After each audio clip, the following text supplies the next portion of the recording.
Okay, are we ready to start? Yes, we are. Sorry, this is the moderator. I've noted. Okay, Holly is back on. There was no audio connection, but there is now. I apologize for interrupting. Go ahead.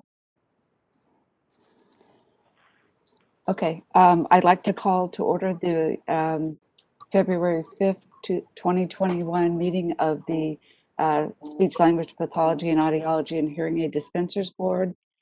It is 9:11, and I would like to call the roll. Not exactly sure the best way to do this, whether we want to unmute and just say you're here or have me call your name. How should we best do that?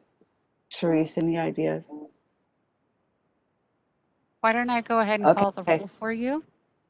Okay. And if everyone can unmute individually after I call your name so we don't get too much feedback. Okay, Marcia Raggio, Here. Holly Kaiser,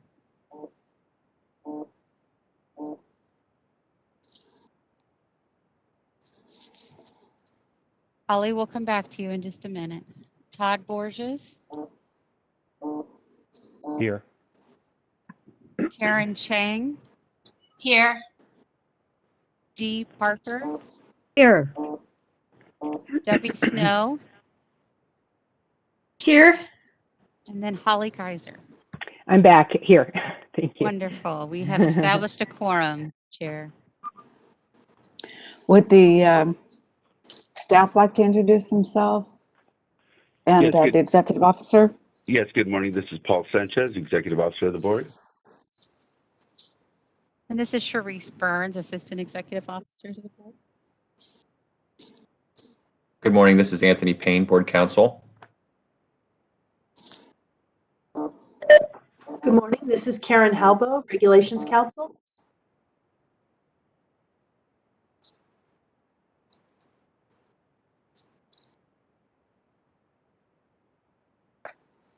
This is Heather Olivares, Legislation and Regulation Analyst for the board.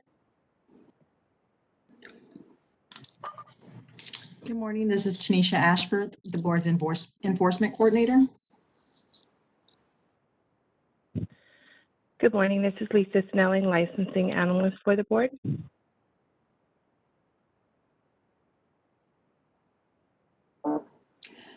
I think that's everyone. I'm not sure if we do public member or public member, members of the public who wish to introduce themselves, or if we don't in this circumstance. Madam Chair, I think what we would normally do is when it's time for the public comment, I think we would just invite individual members of the public when they want to speak, if they would so choose to introduce themselves. Okay, sounds good. Thank you.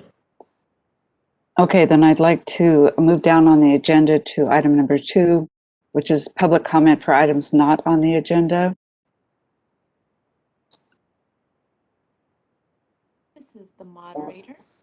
I'm opening up the Q&A at the request of the board.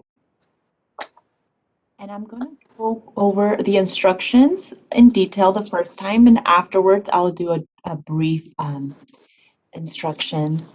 But before we get started though, if I would like to remind board members and staff who are not speaking to please mute their microphone if background noise is detected during the meeting as a result of unmuted microphones.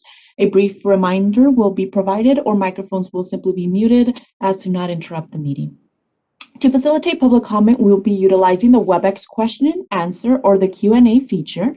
When the board president reaches a point in the agenda at which public comment is appropriate, public comment will be requested. At the board's direction, I will turn on and announce the opening of the Q&A feature. Members of the public can indicate they would like to make a comment by clicking on the icon with a question mark within a square located at the bottom right corner of their WebEx screen. These instructions are on the screen with you now and will be each time public comment is requested. In the Ask field, typically in the lower right of your WebEx screen, members of the public who wish to participate or request public comment will type, "I would like to make public comment," and send it to all panelists. Any other communication will not be responded to. Members of the public, it is not necessary to identify yourself in order to make a public comment. So I do have individuals here that has requested. Amit G, I will unmute your microphone now. Thank you. Hi, can you hear me okay? Yes, we can. Thank you. Great, thank you. Yes, thank you so much for allowing me to speak. My name is Dr. Amit Gosali. I'm an audiologist in Los Angeles, former president of the Audiology Practice Standards Organization, and I'm also a former board member of the American Board of Audiology, and many moons ago, president of the Arizona Speech and Hearing Association. Currently, we don't have explicitly stated in our scope of practice where audiologists may provide cognitive screenings. We do talk about our SOP in 2530.2 section K, talking about auditory behavior, dysfunction, and disorders, but we don't talk about cognitive screenings. Recently, in a lot of the literature, and I'm not gonna, I wanna be mindful of your time, I won't go through all the literature. However, probably the most important one was the 2020 Lancet Commission report, which reaffirmed that hearing impairment as the #1 modifiable risk factor for cognitive decline, which draws a straight line between the two and offers an opportunity for audiologists to be on the front lines of early identification. So what about our national organizations? Generally, most of the states, and I know California, we are definitely a different state than everybody else. However, most states usually will rely on our national organizations, excuse me. So the American Speech and Hearing Association has said administration and interpretation of diagnostic screening that includes measures to detect the presence of hearing balance and other related disorders.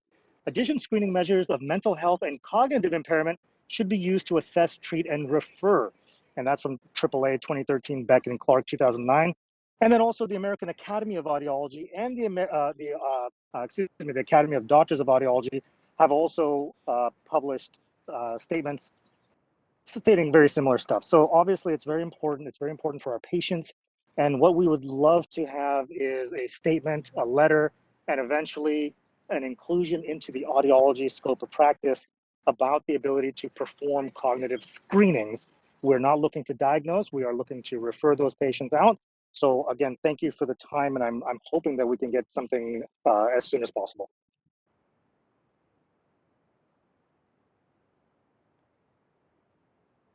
This is the moderator.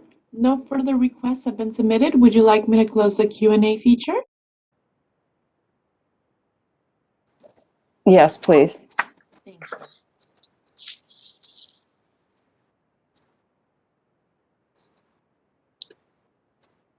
Okay, I'd like to move to item number 3, which is a review and possible approval of the November 2020 board teleconference meeting minutes. Are there any substantive changes or comments about those meeting minutes?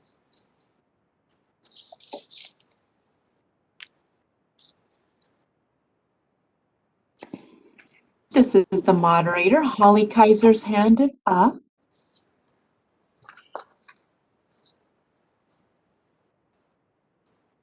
Hi, this is Holly Kaiser. I do have an item. It's on page 3 and under number 8. There is a quote or a statement listed at the bottom of the paragraph on 8.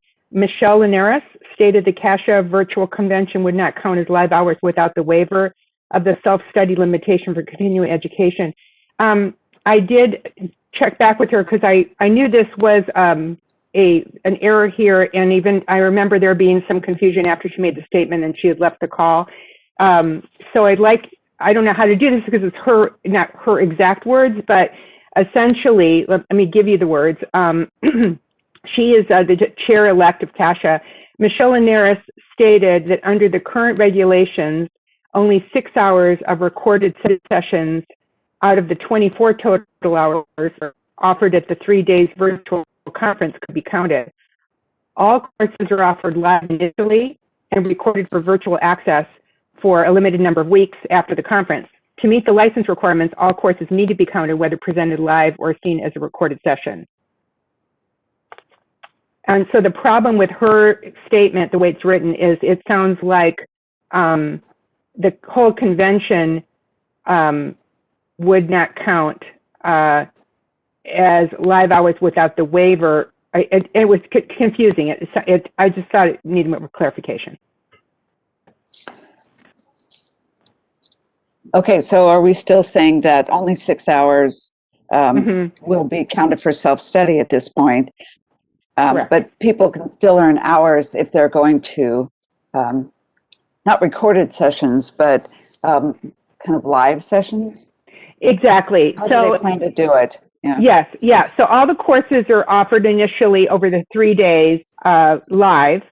So if you're able, I mean, conceivably, you could sit there for 8 hours every day and do 24 hours and get all, do all your live hours. That would be fine. Mm-hmm. Most people Mm-hmm. aren't able to do that. And so anyway, so yes, you could get, do them all live. If you're going to need to do some recorded, just because that's, and also, well, doing them recorded, you can also have access to many more courses. Then you're only going to be able to count 6 hours of those. Okay. I was struggling how to keep the wording limited, so I'm not sure how you want me to give you the information. It's the best way. Well, we're going to amend the minutes. I presume, Charisse, to include her comments. Your voice was badly broken up on my end, so I couldn't exactly hear all your words, but I'm sorry. You could submit them in some other form, I believe. Okay. This is Charisse Burns. Yeah. Can I go ahead and maybe introduce that maybe the clearest way to say this is that unless attending the conference live, only up to 6 hours can be credited to self-study. That sounds good to me. Yes, that sounds great. Kind of simple and clear, kind of what she intended to say, but that's what it means. Okay. That sounds good. Perfect. Much better, actually. Thank you.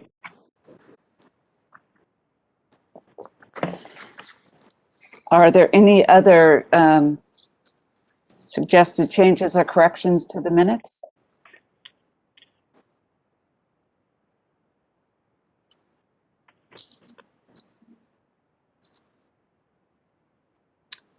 Hearing none, I'd like to ask for a motion to accept the minutes as amended.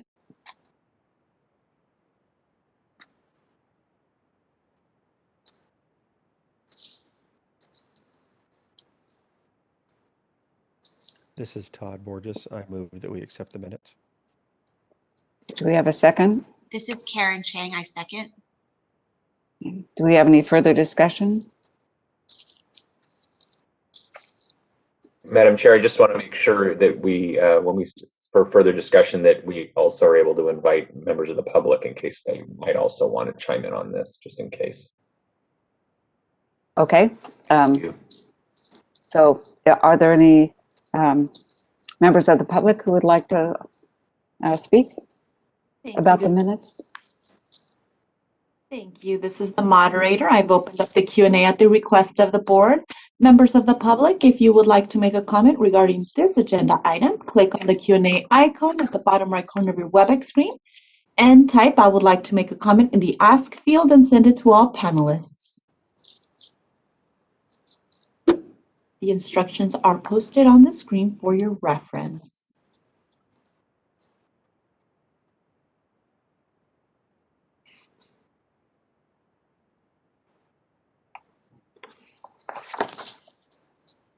No requests have been submitted. Would you like me to close the Q&A feature? Yes, please. Thank you.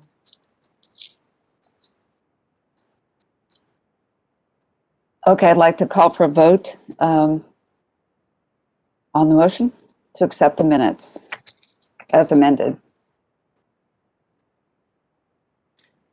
Marsha Raggio. Aye. Holly Kaiser. Aye. Todd Borges. Aye. Karen Chang. Aye. Dee Parker. Aye. Debbie Snow. Aye. The motion carries. Thank you. Okay, moving on to agenda item 4 is with regard to the board strategic plan approval. If you'll look at tab number 4, you'll see the revised strategic plan 21 2021 to 2024. It's our role today to look at that strategic plan to see if there's any discussion, any changes you'd like to see made, any additions you'd like to add. And if not, we'll accept it as written. But I'd like to entertain from board members any changes or additions you'd like to see.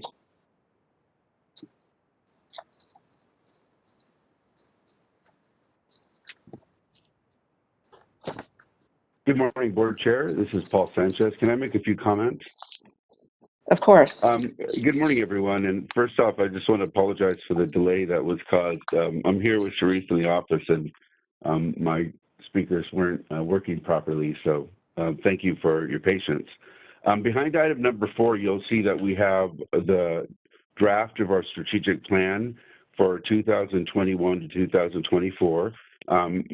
Staff, we've worked on the plan and did a little bit of wordsmithing and took what the board gave us at the last meeting. And the most important thing to focus on is the goals in the areas of licensing, enforcement, outreach and communication, laws and regulations, and program administration. I think we have a very robust plan here. Once the board approves this strategic plan, the next step is for staff to work with Solid on an action plan where we'll come up with specific action items to address each of the objectives that are identified under the goals. So this is your time to look at this and provide us any feedback so that we can go back and make final changes. Or we can approve the plan as is. Thank you.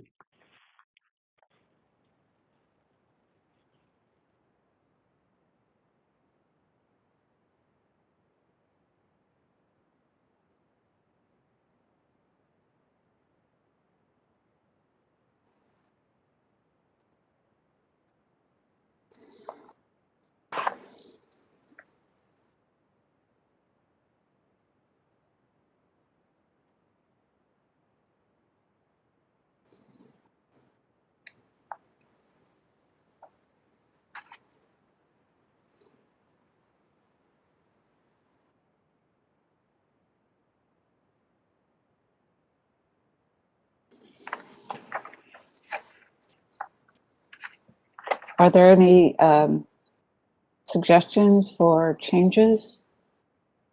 Since we were all interviewed some time ago with issues on here, I think we made our opinions known at the time, but have anybody rethought any of their comments or opinions about it?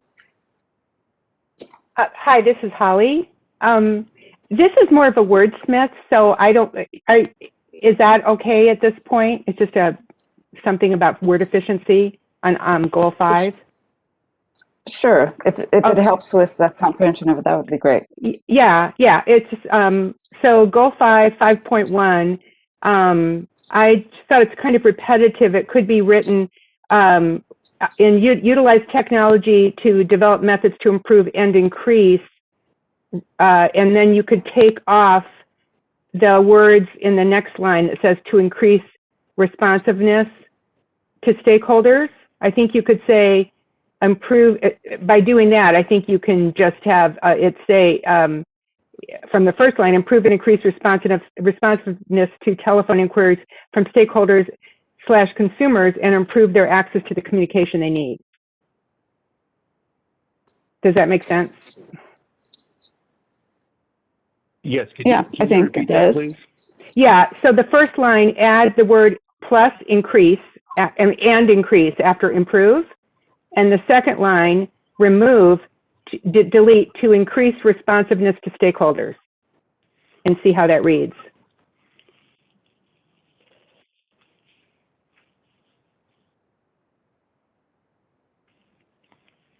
This is Todd. I think the difference in how Holly's stating it is the way she states it, it becomes more of a generalized improved responsiveness as opposed to the way it's written now. It's very specific in responsiveness related to telephone inquiries specifically. whereas the way she states it, it does give it more of an overarching responsiveness in general. Yeah, I don't mean to change the meaning, so if that's an issue, then you can forget that.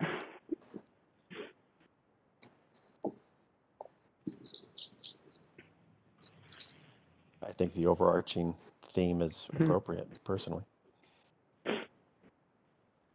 Hi, this is Paul. Would you like me to reread it as Holly has edited based on her edits? Sure. Sure, that might be helpful. Okay. So goal 5.1 under program administration would read, utilize technology to develop methods to improve and increase responsiveness to telephone inquiries from stakeholders, consumers, and improve their access to the information they need. To improve, I would say, to improve, not and improve. Okay.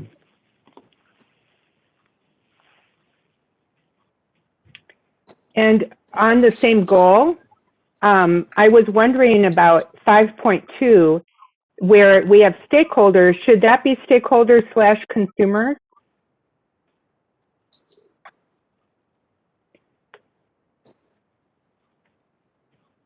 Holly, this is Sharice Burns. I believe we use stakeholders to be the broadest, so that includes consumers, licensees, and I anyone see. else. I think I was confused because on the first one, you have stakeholders/consumers. So then I was wondering about it actually for 5.2 and 5.3. That's why I was bringing that up. I think we should choose one or the other. Mm-hmm.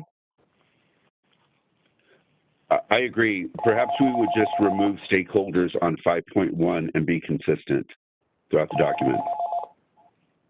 I'm sorry, consumers. We would remove consumers from 5.1. And just be consistent. I think that would be more clear to me too. Okay. Those are all my comments.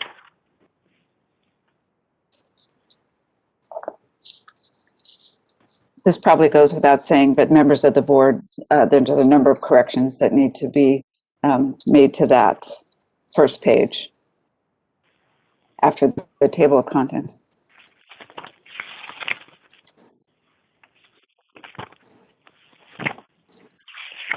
This is Sharice Burns. If you're meaning the membership of the board, that is normally by solid kept as the members of the board that developed the strategic plan and did the workshop in the fall, which is why it Okay. reflects the members back in November 2020, similar to the date. Okay.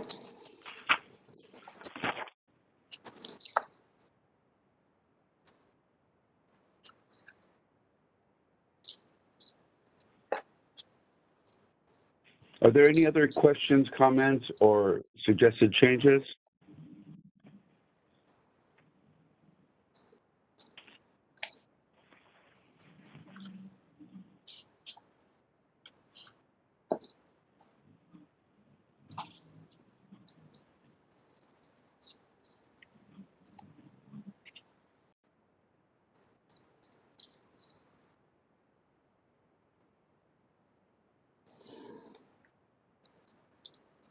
Hearing none, I would entertain a motion to approve the 2021 through 2024 board strategic plan draft as amended.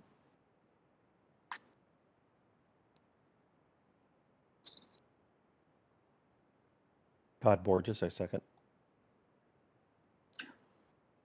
I didn't hear it first. I didn't hear a motion. Oh, I thought she was actually motioning. My bad. I motion. Debbie? Because is that Debbie? Okay. Yeah. Now I second. Okay. Is there any further discussion by board members or board staff or the executive officer?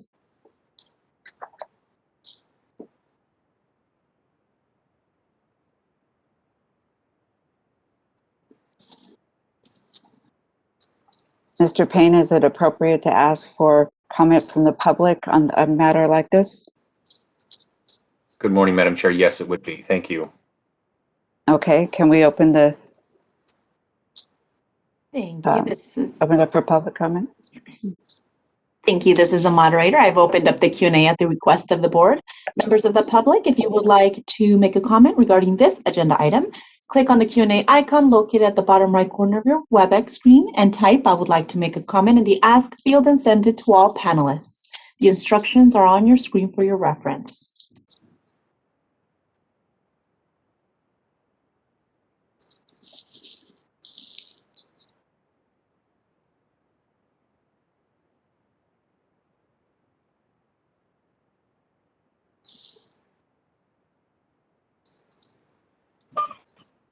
No requests have been submitted. Would you like me to close the Q&A feature? Yes, please. Thank you.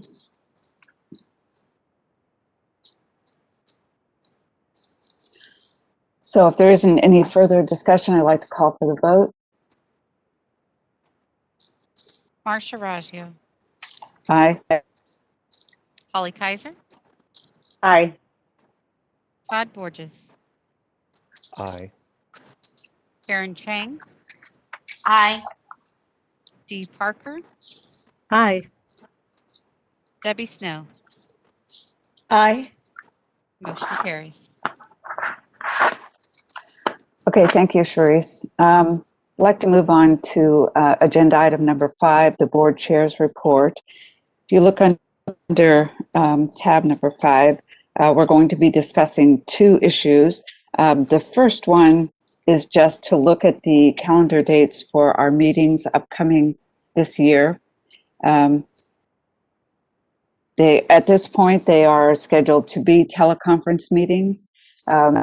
However, we will be waiting to hear from the board office if they learn that we're able to return to person or face-to-face meetings later this year. But I presume we discussed these dates before and have already agreed to them.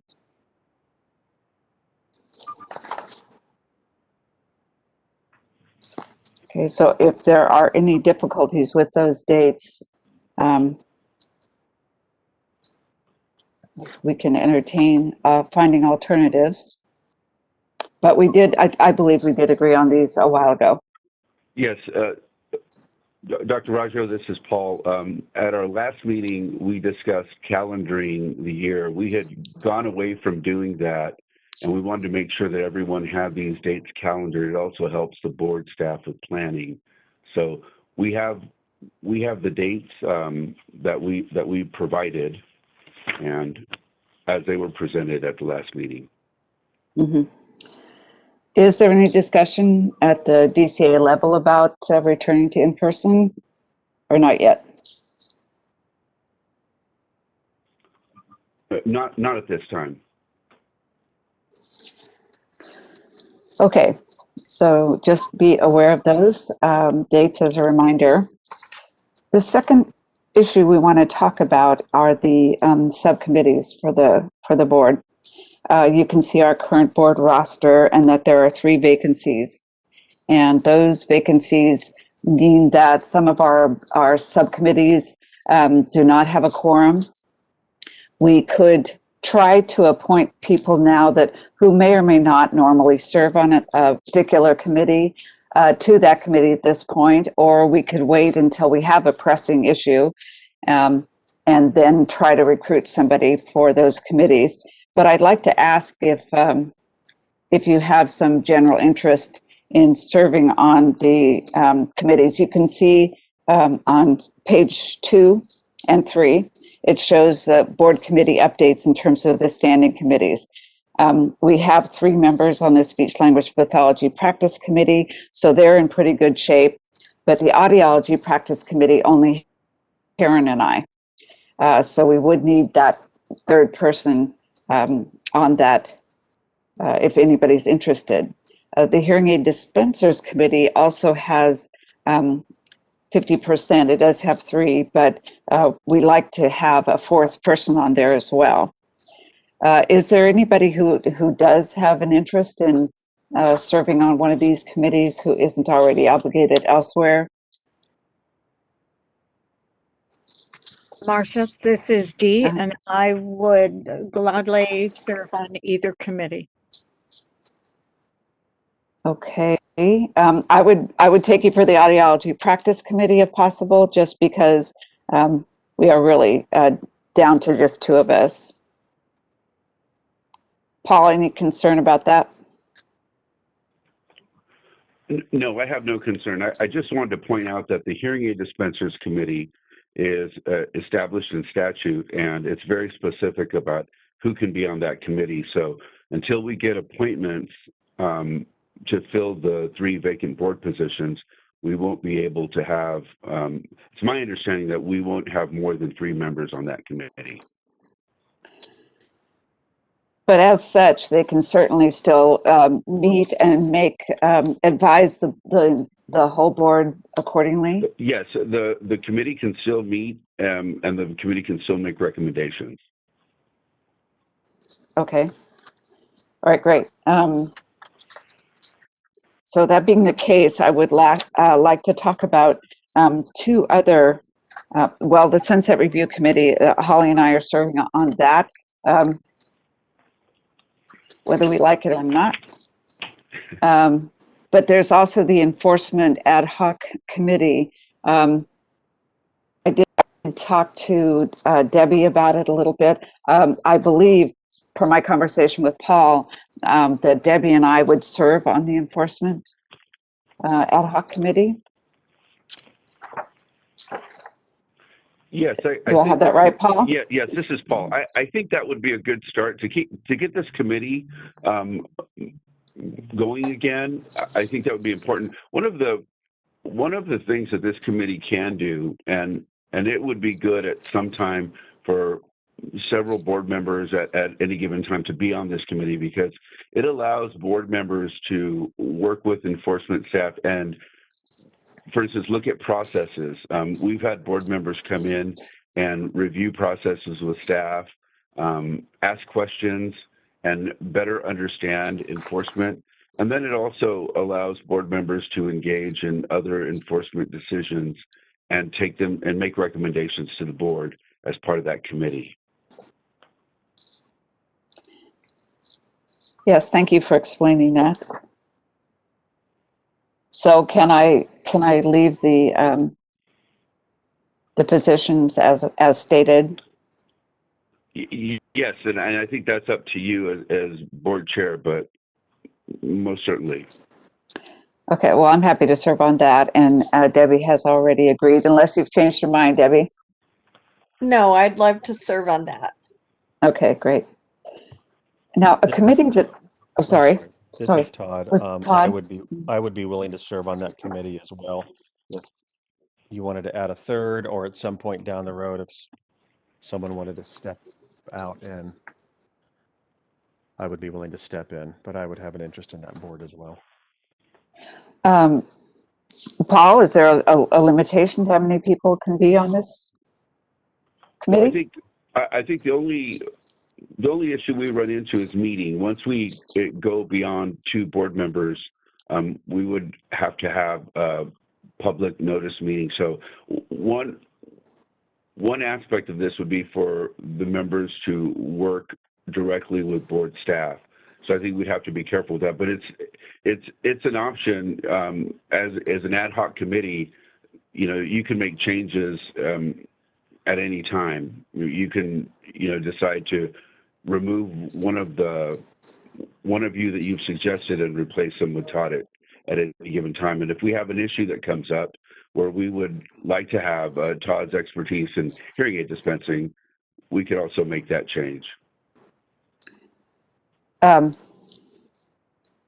Okay, I don't know what's... So the difference between the Enforcement Ad Hoc Committee and the practice committees is that traditionally with this board, the practice committees hold public meetings, and we've had those meetings typically before board meetings. Most recently, we started having some audiology meetings separate from board meetings, and those are publicly noticed meetings. So that's a standing committee, that's a practice committee, that's a little bit different than what the ad hoc committee would be doing. So the ad hoc committee would be working and taking this information to the board another time. And it wouldn't be in a, it wouldn't be with more than 2 board members typically, and it wouldn't be in a publicly noticed meeting. Mm-hmm. And if I stated that incorrectly, legal counsel can correct me. No, Paul, you have it correct. Thanks.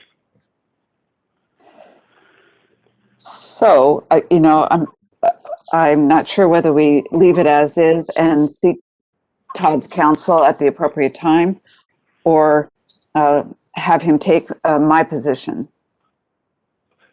Dr. Raj? That's up to you. And I think that if I understand Todd correctly, he was saying that he'd be willing to serve now or at a later time.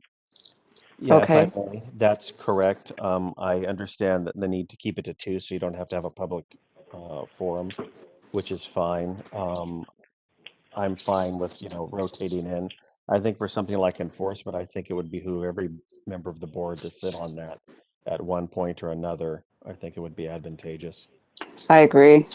So it's not something where, I want to do it now, but, maybe look at something where we kind of, at some point rotate me or someone else in that might be interested in sitting as a part of that. Mm-hmm. Mm-hmm.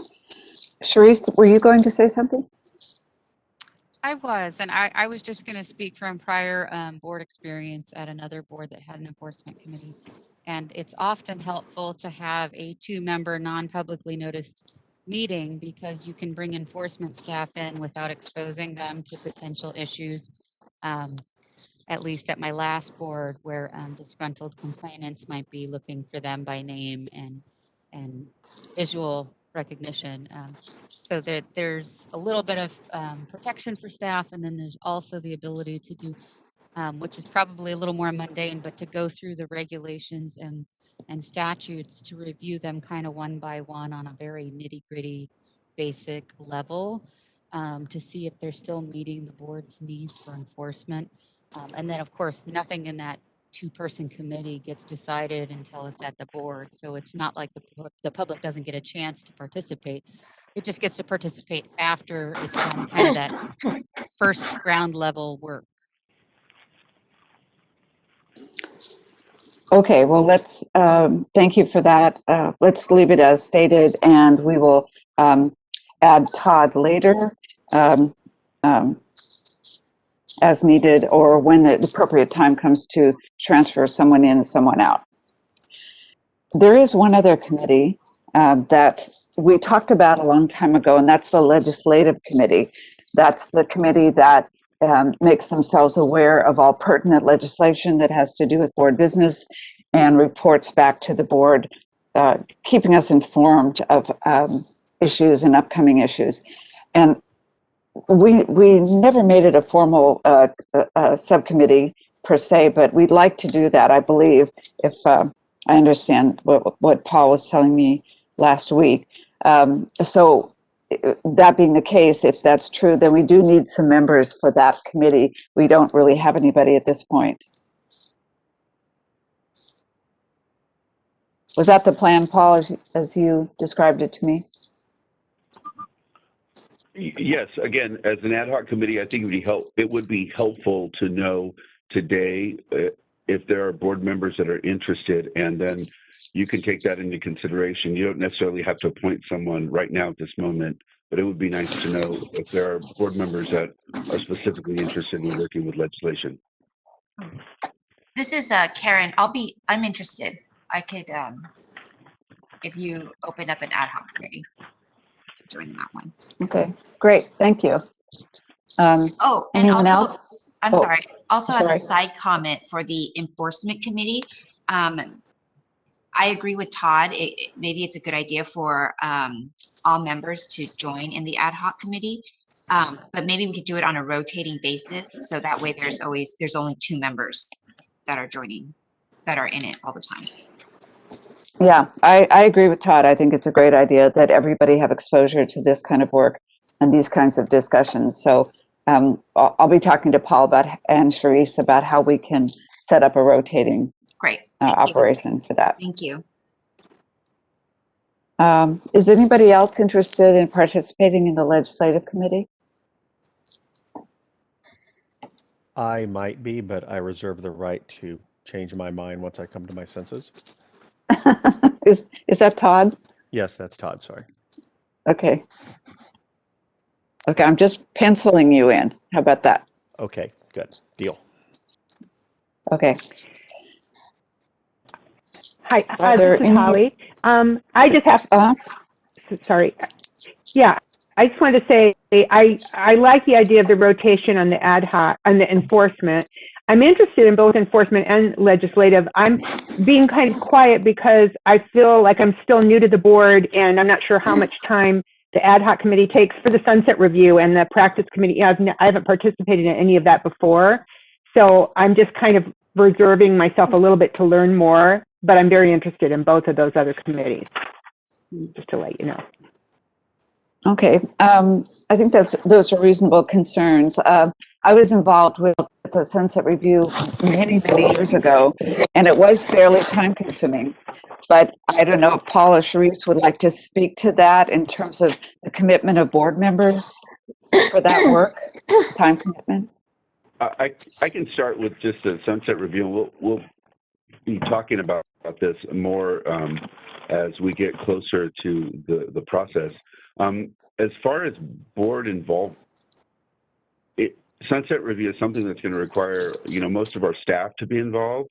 It is a lot of work, and it's a long process. That we're going to probably be getting started with gathering data in the spring, and in addition to providing a data report and answering the questions from the legislative committees or the joint committee from both sides of the legislature, we need the board members to actually help us in dealing with some of the issues and some of the responses to questions that we might get. This is the board's opportunity to present issues to the legislature that they think could impact the board in its future. So the committee is typically the board members, usually the board chair and the board vice chair, who are going to be presenting before the joint Sunset Committee.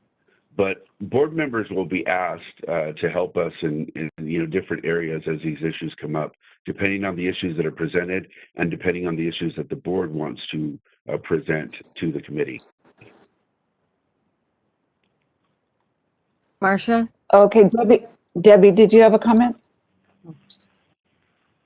Going back to the enforcement committee or ad hoc, I just did want to say that I'm really excited to be on that, especially as a public member. I think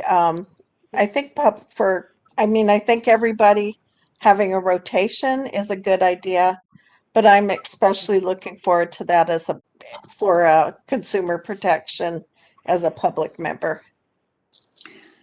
Yes, that might be an aspect that we keep in mind when we do our rotation, that we have a public member in the mix for that purpose. That's a great comment. Thank you.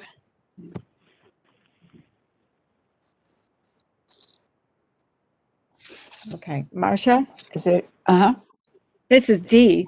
Hi, Dee. And having participated in the last Sunset Review, it is time consuming, but I would have to thank and reward Paul and the wonderful staff that handheld us to begin with and guided us through the entire process. But it is a commitment. My recollection was that I had to do a lot of writing, more so than meeting with people or talking to people. Absolutely. Responding and so on. But that's time consuming. Okay.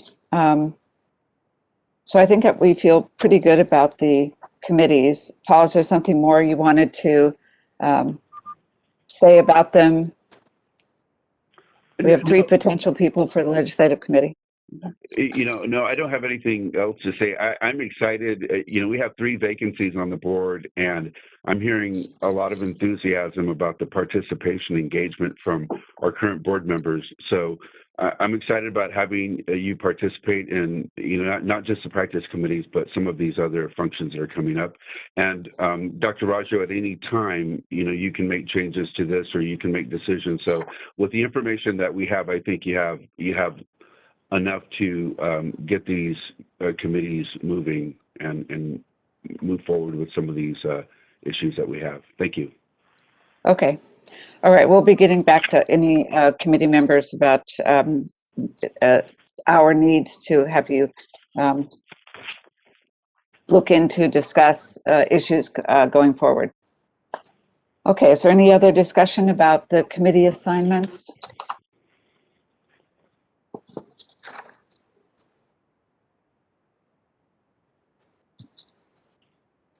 Okay. Hearing none. Mr. Payne, do we need public comment on this issue? Good morning, Madam Chair. I'd encourage public comment for each item of the agenda if possible. Okay, sorry to keep asking that. No, okay. no problem. That's okay. I'm new at this, so no problem. Yeah. Okay, so we do need that. All right, so I would like to ask the moderator to open the Q&A for the public.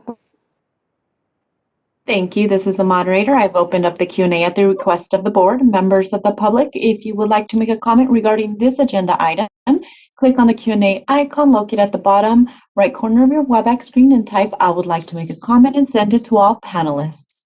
The instructions are on your screen for your reference.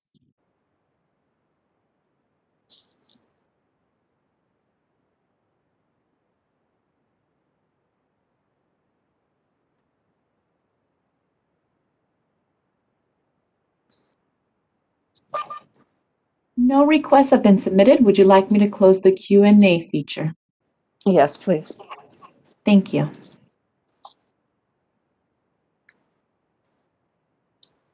Okay, hearing no further discussion, I'd like to move on to agenda item 6, which is the executive officer report.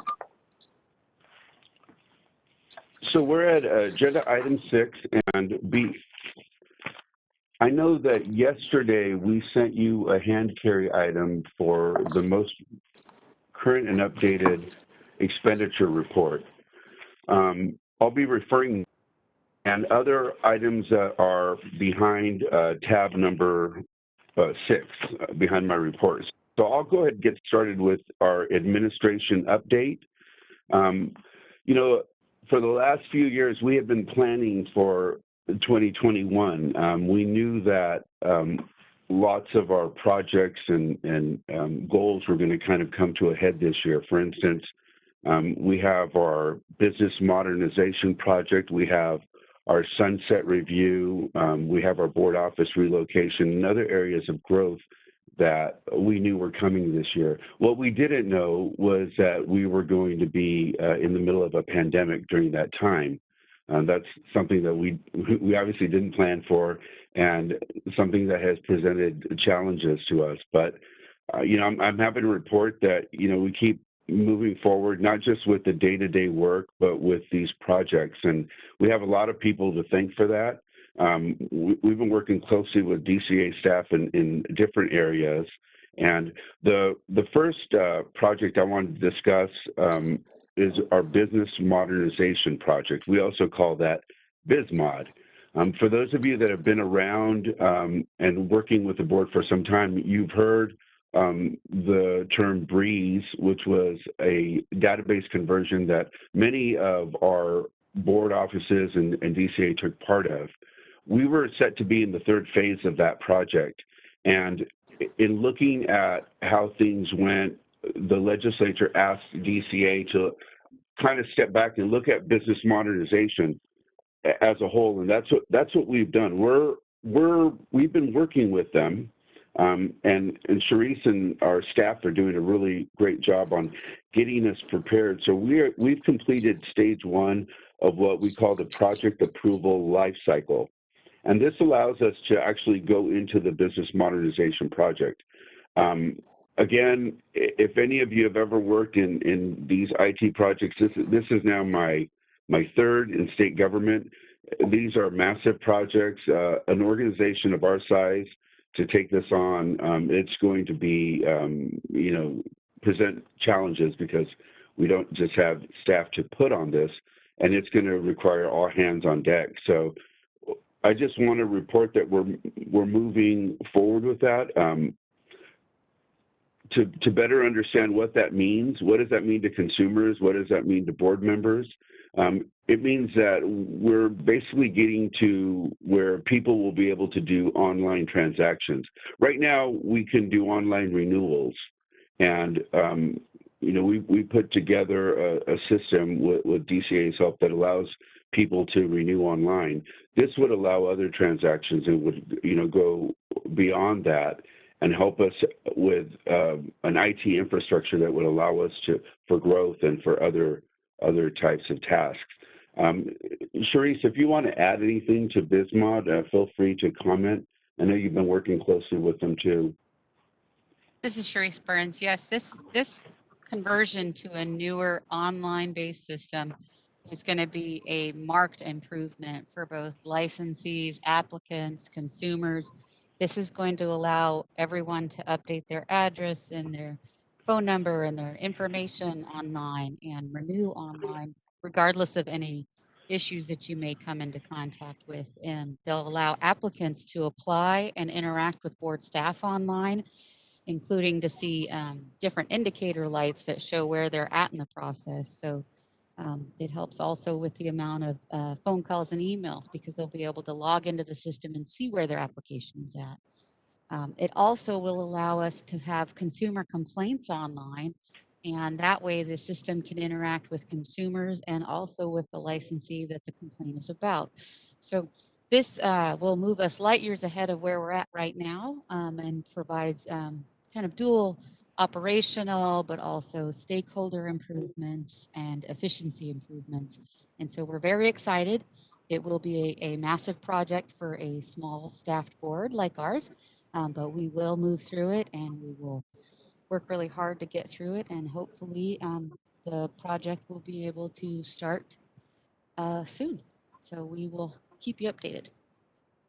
And this is one of the things I probably hear the most when I talk to groups of licensees and consumers is about their inability to have direct access to some of these processes and to board staff.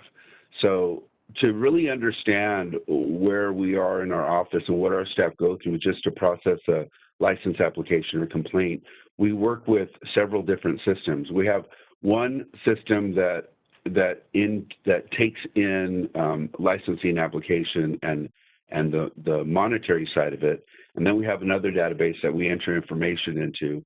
And then in order to communicate with people, we have to use a third system. So this would be a more relational database, and it would consolidate those tasks as Sharice has mentioned. And everything is working together to make some of these things happen, to actually make us make improvements here at the board office. The other project that I wanted to mention is our board office relocation. We're moving forward as planned with that. I think we just are getting started construction next week. For those of you who have not been in the board office, you know that the board licensing population has grown pretty dramatically over the last 5 years, and our staff has even grown. But we've been in the same location, and the location, we can't even house our equipment and our files and some of those things. So we were at the point of needing to renew our lease, and we want to make sure that we have a place where we can even have, social distancing if needed, and have adequate resources for people to come in and do the work that's needed. So that is moving forward, and we have a planned move of our relocation by the end of the spring of 2021. The other project, as we mentioned earlier, is the Sunset Review project. And that's something that we expect to get a questionnaire here soon and start working. And this is a part that staff would do, where we would start working on the data and answering the questions for the Sunset Review process. So at this time, does anyone have any questions on some of the some of the issues or some of the projects that we've talked about? I do. I was just wondering if I could go back to the business modernization and explain what any costs there would be. I mean, it sounds like a great system, long overdue, but what does it cost the board to have this system, or if anything? You know, I think we don't have the final cost yet, but we could get that information. In order to make this happen, this business modernization relies on, you know, having adequate revenue. So we have been working on a fee increase for some time, and just recently addressed the comments from our 45-day period at our last board meeting. But in order for our board to afford a database conversion like this, it has to be phased over several years, or a few years, not several years, but over. We're making this at this point a 3-year project. And I can get more specifics as we get into the project. And this is Okay. Sharice Burns. I just want to clarify, the licensing fees that come in, they go into our fund, and our fund is what we can borrow from for these kind of improvements. So increasing the health of the fund and the fee increase is what helps us borrow that money to make these changes. So it's not like you would see an extra tack on top of the fee increase to pay for this. It'll be part of those fees coming into our licensing fund, help pay for that project as it goes along. Okay, I was wondering if that was the case. Okay, thank you. Any other questions on these projects that we've discussed so far? If not, I'll move on to the next area of my report, and that's just, you know, an update on COVID-19 planning and response. We just actually opened up our offices again on February 1st this week. The state offices had been shut down again due to regional stay-at-home orders. We're continuing to work with DCA and make sure that we're abiding by state and health safety guidelines, and rotating our office, having it staffed on a rotational basis, and still have most staff teleworking during this time. At this time, we're recruiting for an AGPA position to help us in legislation and regulations. This is a unique skill set, and it hasn't been easy to find someone, but we're hoping to find someone because this person will help us with regulations that are coming up.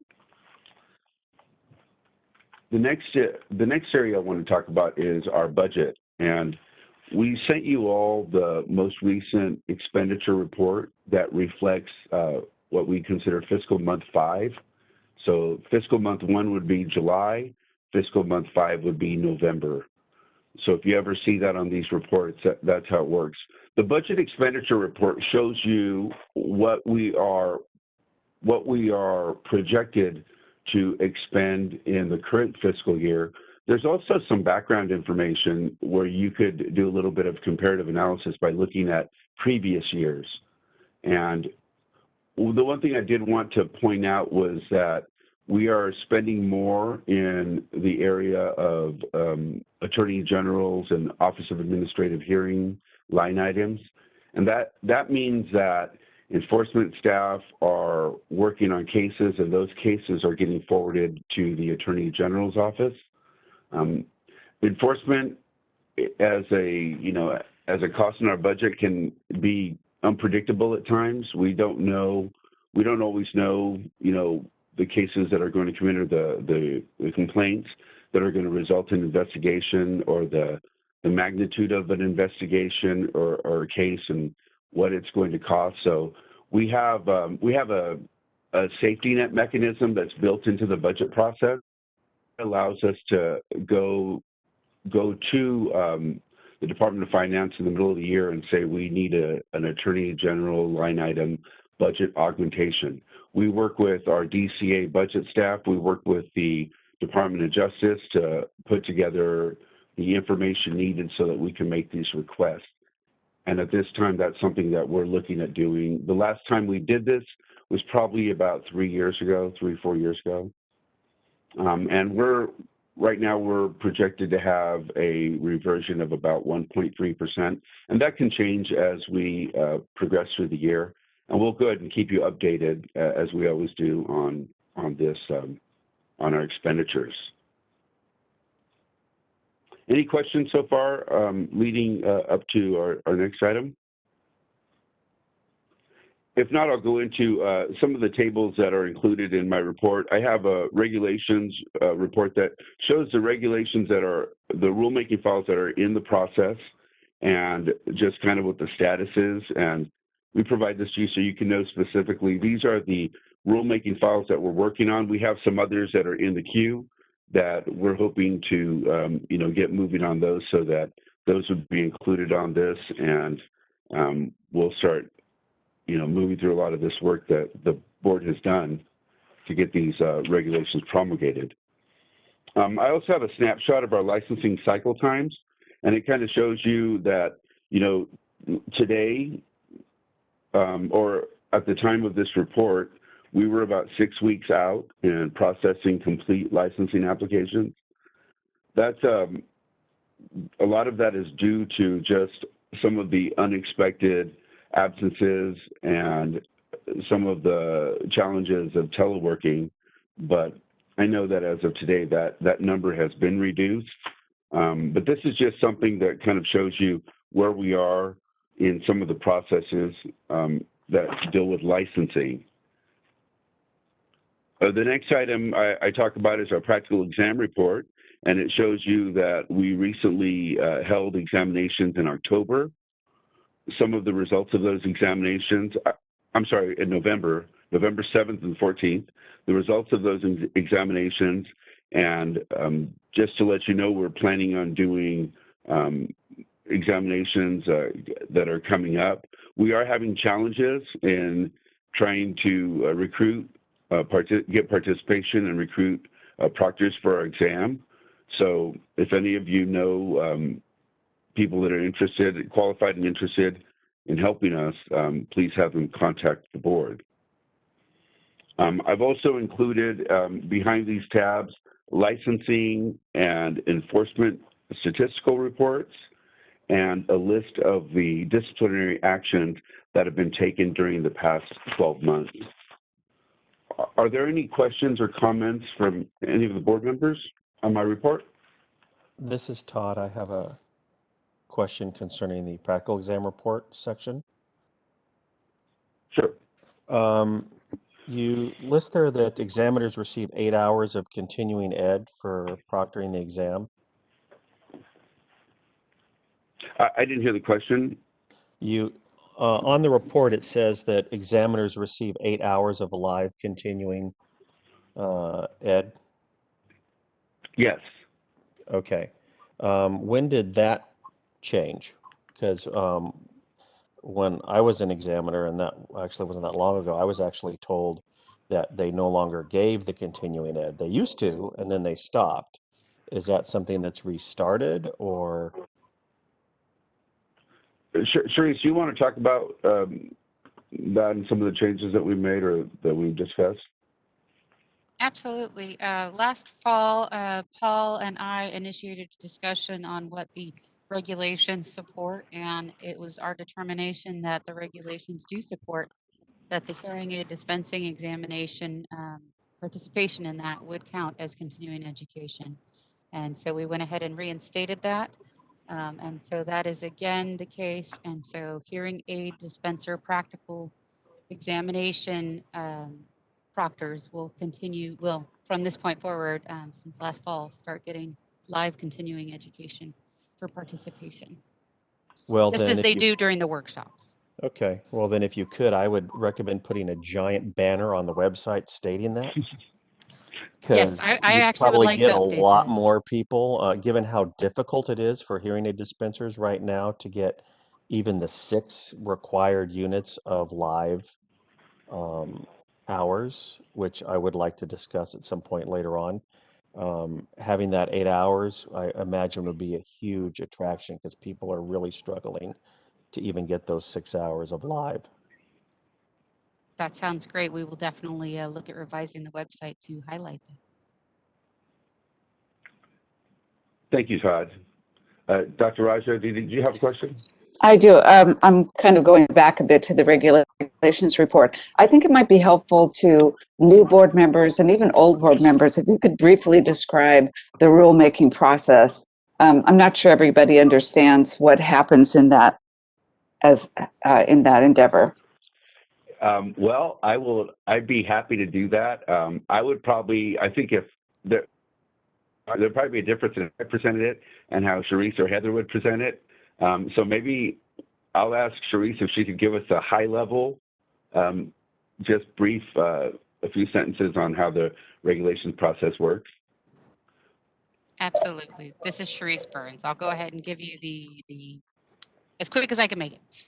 So, of course, the board always starts out with discussions of how they would like to revise the regulations. And so that's where you guys get together. You talk about the language, how you want to change it, if there's any considerations to be taken, and the board approves language. And of course, that's the very, very first step to this whole process. So once the board approves the language, our staff work on an initial statement of reasons, also called an ISOR, and other supporting documentation. And all of that explains exactly what changes we're making, why we're making them, what alternatives we considered, what are the costs associated or the economic impacts associated with these changes, and all of the rest. And then after creating all that documentation, it goes through a very long review process, which is getting shorter as the DCA's regulations unit is helping us out. And that goes through a review internally in the office, then at the DCA regulations unit, at DCA legal overall, also goes up all the way to budgets and then to the director, Kim Kirchmeier, and then it also goes up to agency. Once the business services, communication and housing, community and housing, I'm messing up that name, agency. Once agency reviews and says we're okay, then the board gets to go and notice the regulation changes with the Office of Administrative Law. Now that starts the actual official rulemaking process as required under the Administrative Procedures Act. The Administrative Procedures Act is what governs all regulation changes in the state of California. Once it's noticed for public comment for 45 days. That's when you see us send out a e-blast to all of our stakeholders. You see the regulation posted online. The 45 days we take public comments in, then the board staff work to develop responses, and then the board reviews the comments and the responses as we did last year for each of those and determine a response. If there's additional changes needed, you might go for another 15 days if they're substantive or bigger than just technical typo changes. And at that point, once you're done with all of the public comment and all changes on the record, then you can go through that process again of saying, here's the final statement of reasons. And the final statement of reasons talks about the public comment received, any additional changes that we've made, why we've made those things, what alternatives we've considered. And then we take all of that and it goes all the way back through again, DCA regs, DCA legal counsel, up to budgets, up to the director, up to agency. Once that is all approved, it's submitted to the Office of Administrative Law, who then looks at it for different things that are more procedural. And so it's about the process. Did we follow the Administrative Procedures Act? Was it necessary? Was it non-duplicative? They look at all the standards that are in the Administrative Procedures Act. They have 30 days normally, but right now they have much more due to the pandemic.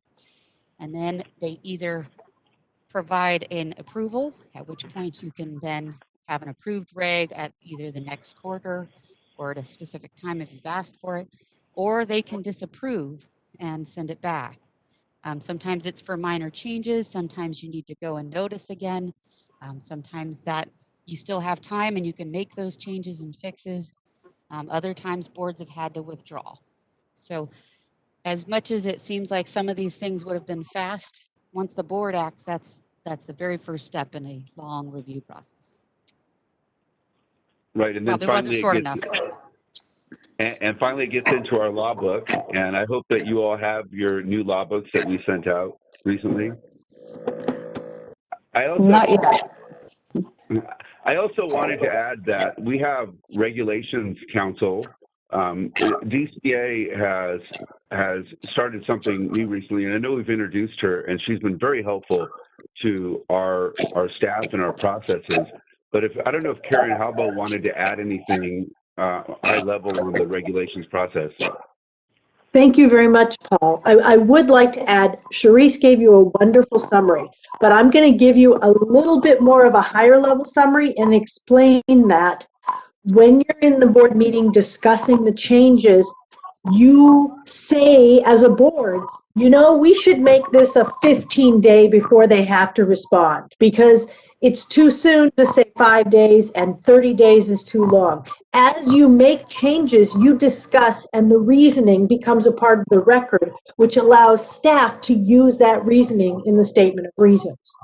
And the other sort of overall view to notice is that it does seem like a long process, but because there's the Federal Administrative Procedure Act, and we've adopted that in California, it keeps government from being a black box. Why are there rules? Why is this? We have no idea. And it keeps agencies treating everyone equally. So regulations are rules or procedures that apply to everybody, and they get published so that there's an understanding of why it's there. And it's not just an agency putting out different rules at random. And having worked in regulations for a number of years, the public comment process can be very helpful. Members of the public can note things and suggest things that make it better. And the point is good regulations. It's a shame that it takes a while, and it's democracy. It's messy. But with that public comment, you end up with better regulations. And things have been delayed with the pandemic and review guidelines. And as a member of the regulations, I wish to say to the board, I wish it was faster too. And I'm doing all I can. But you have an excellent exec. You have Sharice, who I had the pleasure of working with at the Department of Public Health several years ago, who's great. And Heather Olivares. I don't worry about your board. You have good regs people and good leadership. Thank you, Karen. Are there any other questions on my report? And Dr. Raja, did we answer all of your questions or provide you the information you wanted for the regulations? Yes, thank you very much, both to Sharice and Karen. Karen Halbo, for that explanation. It is complicated, but I appreciate hearing it again. Are there any other? Is there any other discussion that people would like to have about Paul's report? I see a question from Holly Kaiser. Yeah. Oh, yeah. Thank you. Yes, I thank you so much, Madam Chair, for asking that question, because I really needed that review or the introduction to this. Sharice, is there a place where this is in a flow chart or something I can look at, because that'll help me absorb it better? I actually do have a flow chart that I created for the course of psychology that I can share. I can also share links. I think we would go ahead and probably post it to our website as well. It just kind of shows the winding snake of the process, and it is really helpful to understand kind of where we're at, where we've gotten, and where we still have to go. Well, thank you. That would be wonderful. Okay, Debbie Snow. Hi, I would love a flow chart as well, but I also wanted to say I haven't received a new law book, so I just wanted to mention that. I don't know when they were sent out. I haven't either. Actually, this is Sharice. We haven't actually received them yet, so they are not yet here, but they should be on their way pretty soon. And then once they are here, we will mail them out. Thank you. I was just confused about that. Thank you. Okay, is there any further discussion by board or members or board staff about Paul's report?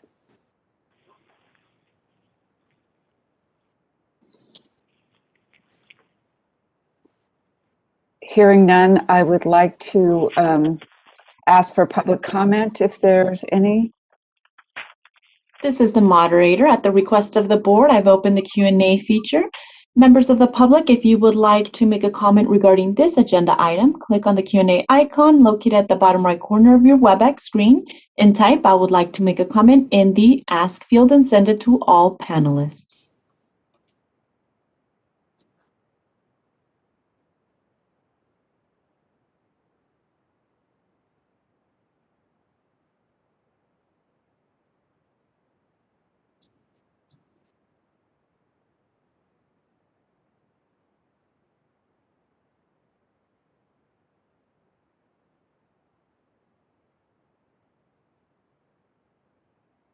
At this moment, no requests have been submitted. Would you like me to close the Q&A feature? Yes, please. Thank you.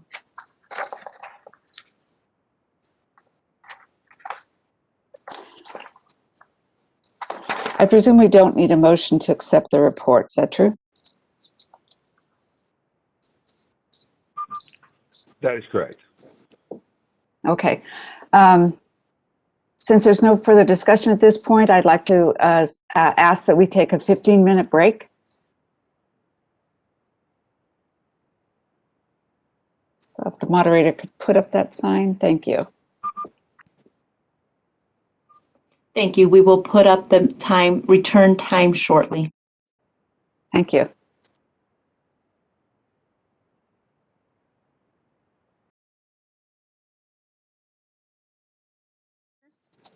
Here. Todd Borges. Here. Karen Chang. Here. Dee Parker. Here. Debbie Snow. Here. All right, we are ready to go, Madam Chair. Okay.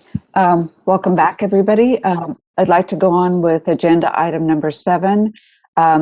We are lucky to have Carrie Holmes, who's the Deputy Director for Board and Bureau Relations with us today, who will give us a DCA update. Welcome, Carrie.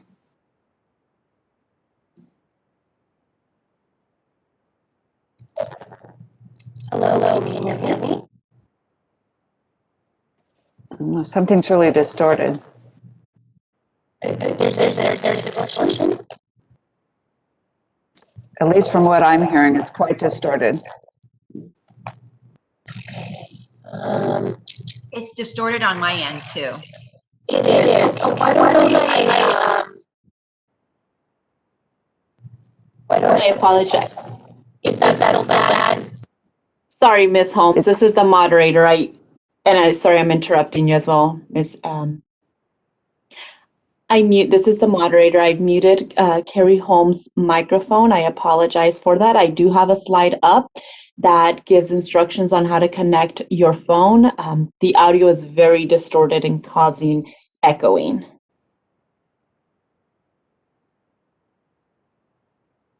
And again, I apologize for the interruption. It should take a couple minutes to make that transition to the phone connection. Ms. Holmes, if you will. Yeah.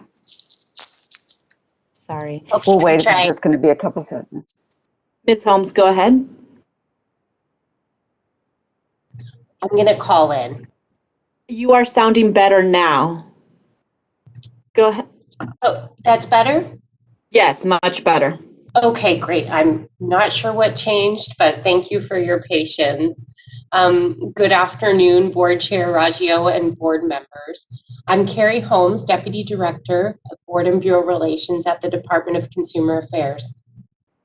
Thank you for allowing me this opportunity to provide a department update to your board. COVID-19 has affected every aspect of our work. After a temporary closure in December 2020 due to state and local stay-at-home orders, DCA offices are again open with preventative measures to safeguard the health and safety of our employees and visitors.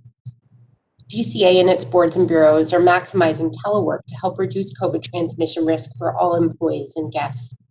Public health measures such as distancing, face covering, and frequent hand washing are required for employees who cannot telework. Thank you to board staff who have been working so hard to maintain excellent customer service and protect the public throughout these challenging times. One of our top priorities here in Board and Bureau Relations is appointments, and I would like to provide a brief overview. The Speech Language Pathology, Audiology, and Hearing Aid Dispensers Board has 9 members. 7 are appointed by the governor. Senate rules and the Speaker of the Assembly also appoint 1 public member each. Currently, the board has 3 vacancies. Though I don't have any specific news for you today on appointments or reappointments, I can assure you that for DCA and all of the appointing authorities, filling current and upcoming vacancies on your board is a top priority. If any members know of any great candidates, or if members of the public attending the meeting are interested in getting involved, please find the link titled Board Member Resources on DCA's homepage to apply for an appointment.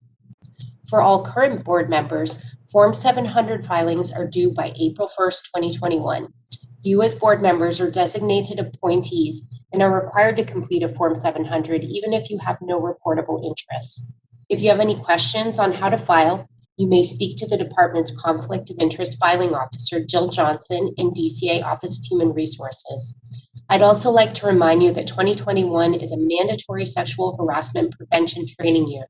This means all employees and board members are required to complete the training during the year. On February 2nd, Governor Newsom appointed Sarah Murillo as Deputy Director of Administrative Services at DCA. Ms. Murillo has gained a wide range of experience in her nearly 20 years of service to Californians in various state departments.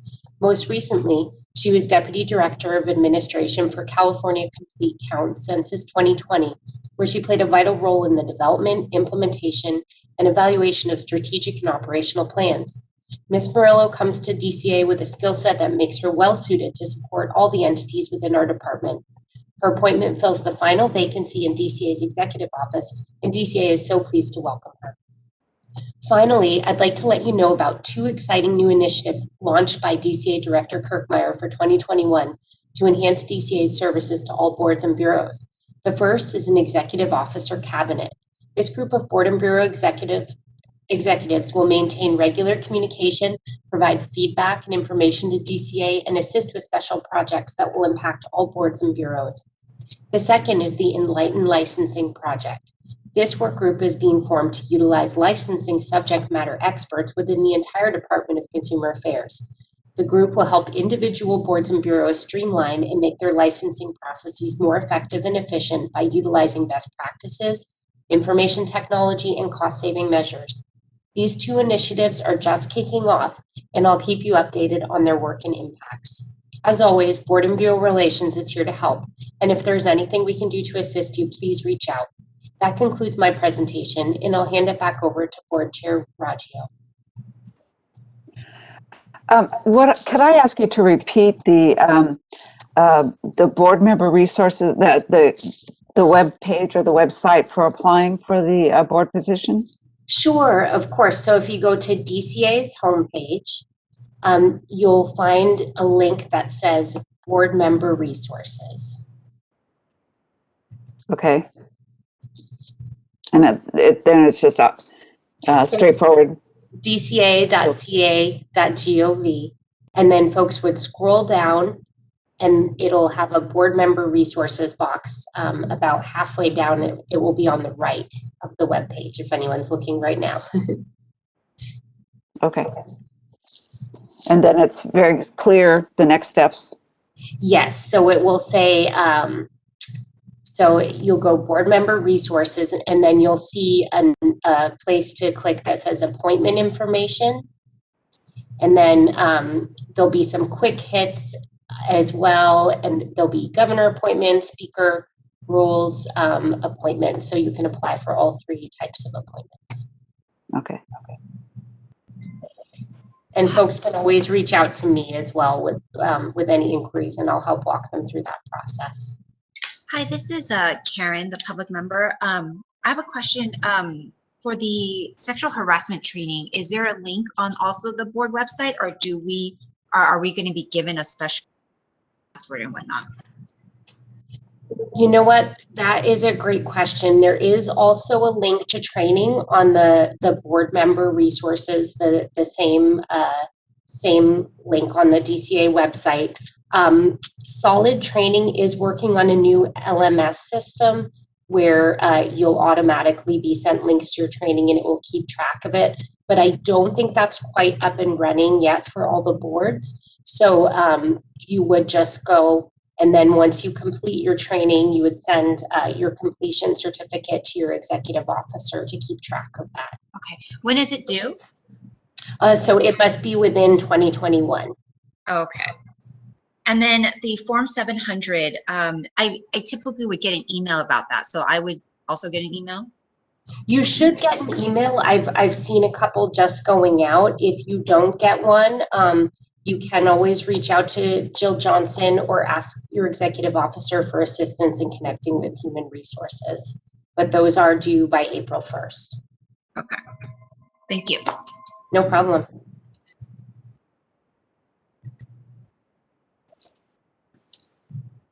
Okay, are there any other questions for Carrie or discussion?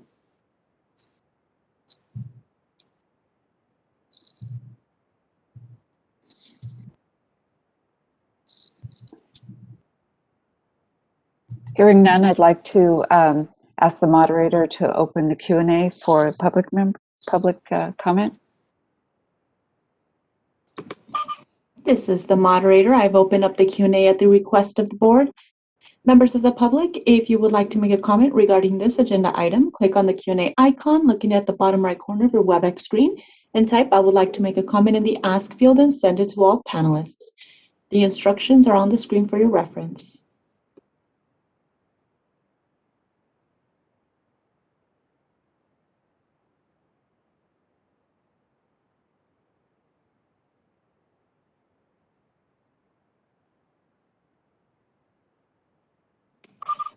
No requests have been submitted. Would you like me to close the Q&A? Yes, please. Thank you. Thank you.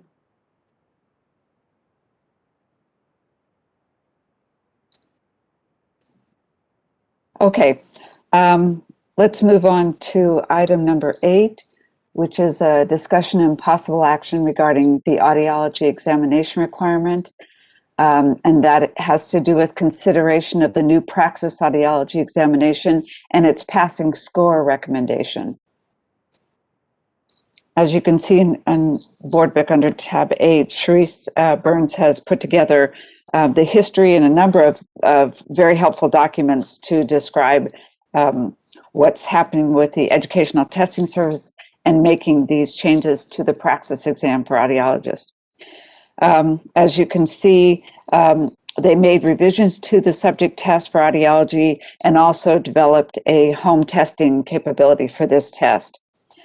They undertook, as you read in your materials, a multi-state standard setting study in which they engendered the use of 10 subject experts, I guess you would say, to look at the just qualifying skills that an audiologist should have. And they did come up with an evaluation which was statistically treated and came up with a change in the passing score. So the previous passing score was 170, and with the new test, with these new individuals, they reduced that to 162.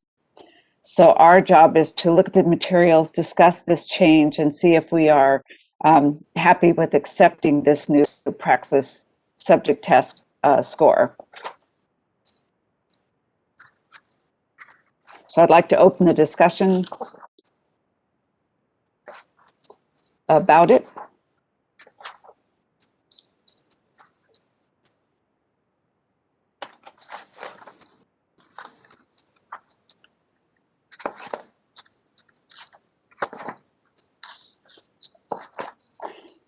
Looks like we don't have a big discussion about it, but is there somebody who has a thought? It looks like Holly has her hand up. Oh, sorry. Yeah, just one question that might have been embedded in here somewhere, or the answer to it is that if we accept that the score would be, what was it, I'm sorry, 162. I don't have it right in front of me.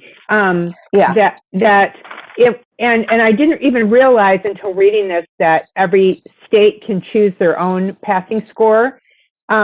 If we're accepting a candidate from another state where their passing score may be lower, is that a consideration because or do you just say they've passed it in their state?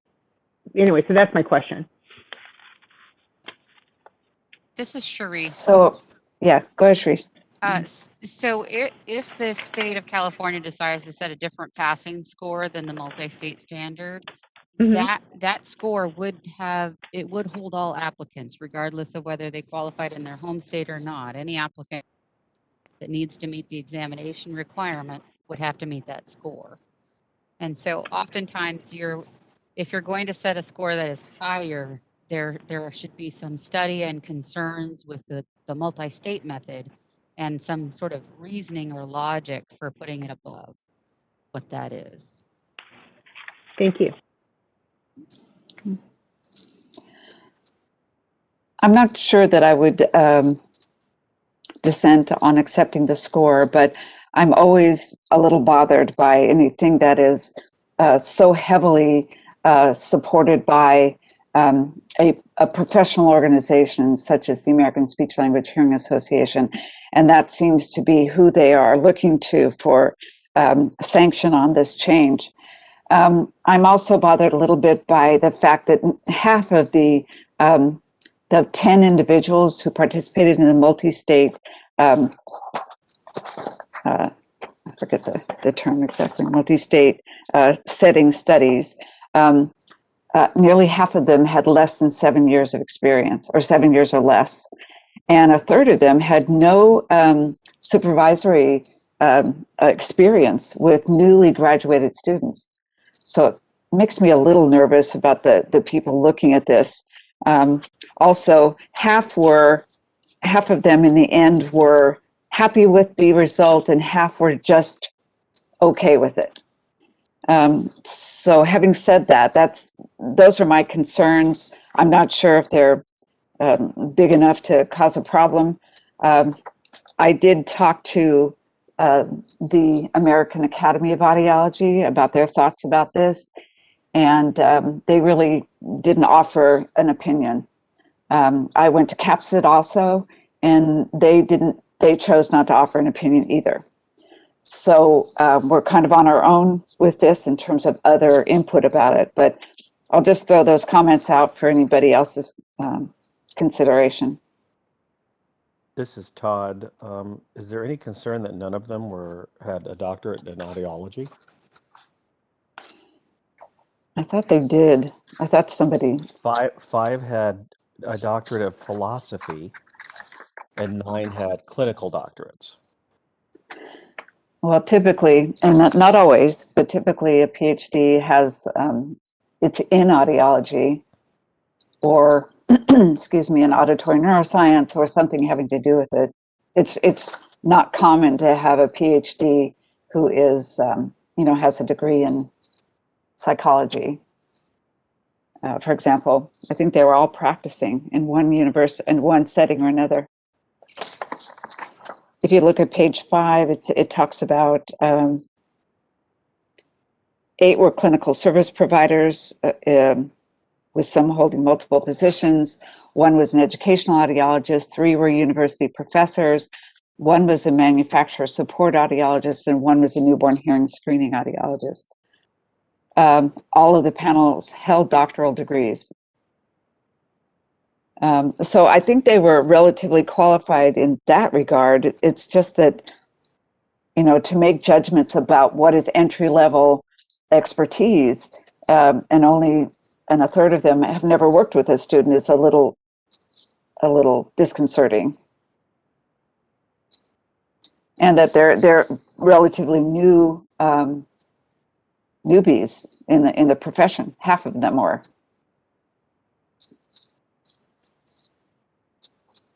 Well, in regards to the supervising, which I agree with you, Martian, that it's kind of odd that they you think they would need to have some experience, but in building the test, I think wouldn't it not have more to do with judging the questions on the face of the questions, the difficulty of the actual questions? And I'm not sure whether or not supervisory experience would pertain to that, other than, maybe them not maybe having a good idea of what a brand new person should or shouldn't know. Yeah, and I think But I that is know, the point. yeah, I mean, when we build the test for the written exam for the hearing aid dispensing, it just has to do with looking at the question itself. How hard is this question? Kind of in its own little bubble, not necessarily relating that to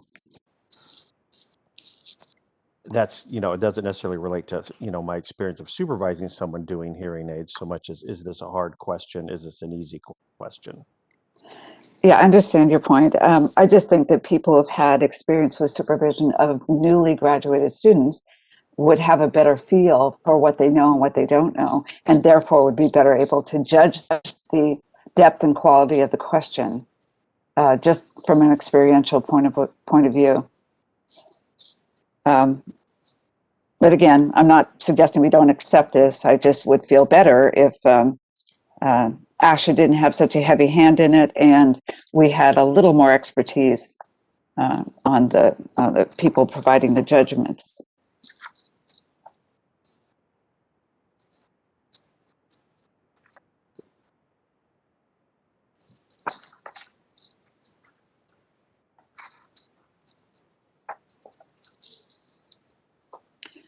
So is there any other discussion about it by board members or board staff?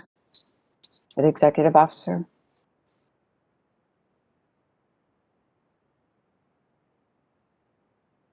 I don't have anything else to add. Thank you. This is Paul. At this point then, hearing no one else, I would like to open this up to the public for comment on this, because there may be some opinions out there. This is the moderator. I've opened up the Q&A at the request of the board. Members of the public, if you would like to make a comment regarding this agenda item, click on the Q&A icon located at the bottom right corner of your WebEx screen and type, "I would like to make a comment," and send it to all panelists.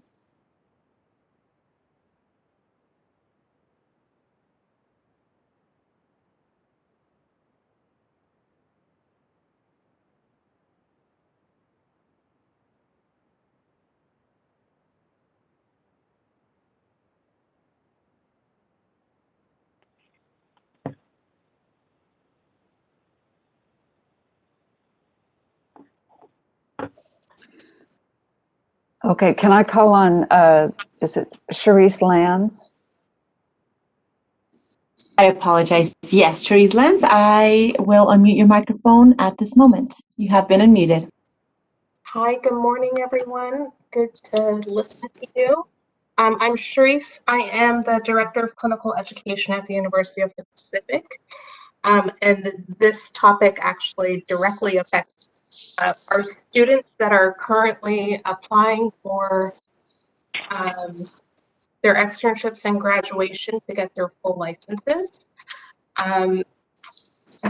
From what I have told them, because our standards in the state of California have not changed, I have directed all of our students to continue to take the older praxis exam, the 5342 exam that we typically use.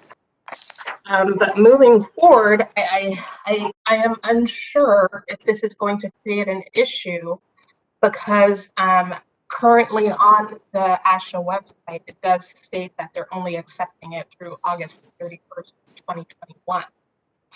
So for the next incoming classes and graduates in audiology, they may only have access to the new standard.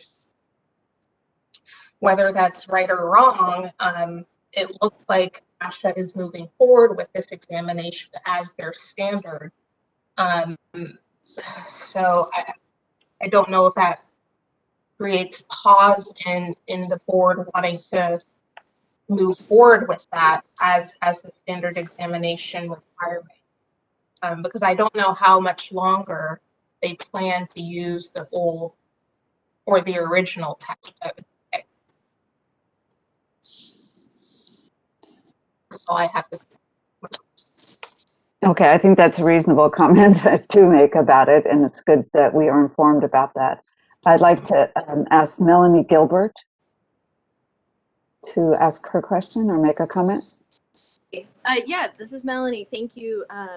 It's so nice to hear all of you talking about these issues. So my question was, if we were to put in an interstate compact down the road for audiologists, so if an audiologist was licensed in Utah, they could practice in California and vice versa, hypothetically, would this particular issue throw a roadblock in terms of having different standards? And somebody asked about having different standards earlier, but I didn't quite understand the answer. Thank you. Yes, I'd like to hear that again myself. In the sense that I thought when the praxis or ETS makes a dictum like this, that it's accepted nationwide, or if ASHA does. So was Charisse, were you discussing that? And could you respond to Melanie's question? I can to a point. So what I would tell you is that our regulation adopts the test that the ETS, or the Educational Testing Service, provides in audiology or speech language pathology. That national test will be accepted by the board either way. The question is what the acceptable passing score is, which the board determines. Now, if the board determines to not use the multi-state standard score of 162, then that would hold up any licensees coming in from out of state if they were required to take the examination. So oftentimes, if you're coming in from school, you have to have the examination. And oftentimes, if you've been licensed in another state for a certain amount of time, there is a waiver of that sort. So it's a different route to licensure. So the multi-state compact is a much trickier question, and usually those are where the devil's in the details of what reciprocity is given to each. So it's really hard to speak to that, if you ask me, and oftentimes it's difficult to get into the compact conversation to do. Some are aggressive and want to pretty much take over the function of a state licensing board. Others are just a way to get easier reciprocity. So that it kind of really just depends. But again, so if this board decides it wants to do its own standard setting study or determine a higher score for reasons that it believes there's concerns with the multi-state standard setting study, then we could. But again, that will be a barrier to those that have not been licensed for a certain amount of time. So that's kind of the crux of the matter, is you can create unintentional roadblocks if most states are accepting that score, and so most students would have been looking to pass at that score. But that's kind of its own ball of wax, if you want to call it that. Charisse, do you think it would be reasonable to, if we accepted this score at this point, to revisit our own evaluation of this sometime later, or once we accept it, is just too difficult to go back? It's not too difficult to go back. I think you can always reevaluate it. If we as a state begin to see that we accepted the 162, but then we're now seeing problems with newly licensed applicants, or if we're seeing RPEs with lower scores that aren't passing their, they're not completing their RPE because they actually weren't quite ready, or other things that would indicate, hey, you know what, this 162 is too low, and we think we have a problem with the score, then you could go back and look. It just, in my experience, if you're going to go away from what the multi-state standard is, it's a little bit more than just picking a number. So it is more of a process, and we might kind of want to take a look at how we would want to do that if we were going to go in that direction. Okay, well, based on what Cherise said, I wouldn't want Cherise Lance hold up potential licensees from being able to move forward in their careers. On the other hand, I had a conversation with the president of ACAE, which is the accrediting body for audiology, or one of them for the American Academy of Audiology. He expressed some concern that the score is the same score as that required of a master's level speech pathologist. And he thought that that wasn't right, didn't know what to do about it, or the academy wasn't prepared to do anything, but that kind of stuck in my head about it. So I'm kind of leaning toward accepting this change, but perhaps leaving it open to revisit when we can get a little more information about it and think about it a little further. This is Melanie. I haven't been unmuted yet, so I'll chip in my second comment, which is I think that the 8 points on the praxis is not going to make a difference between what makes a good audiologist qualified. It's going to be the rest of their AUD training and all the other requirements that go into it. And I'll mute myself. Would you suggest that having a higher score than 170 then would be a better consumer protection approach? This is my personal view, which is the praxis is not a good test of audiological knowledge, and that's just my personal view. And I think that it does more harm than good to audiologists who have, through their doctorate and through their clinical hours, demonstrated competency and qualifications to be an audiologist. I don't think that the praxis is helpful, personally. And Makes me wonder whether we need it at all. And I don't think that 8 points on the praxis specifically is going to protect consumers, is going to be the thing that protects consumers. I think it's, stronger regulations and, high quality education and scope of practice issues. All reasonable things. Are there? No, sorry. I apologize. This is the moderator. There's no further requests. Would you like me to close the Q&A feature? I would, but I thought I heard somebody start to talk. Are there any other comments? Sorry, I didn't want to interrupt public comments. This is Holly. I had another comment. But... Okay. Is it better to close the public and let Holly speak? I guess that's how we manage this. So seeing no other public comment, let's close the Q&A and go back to board discussion.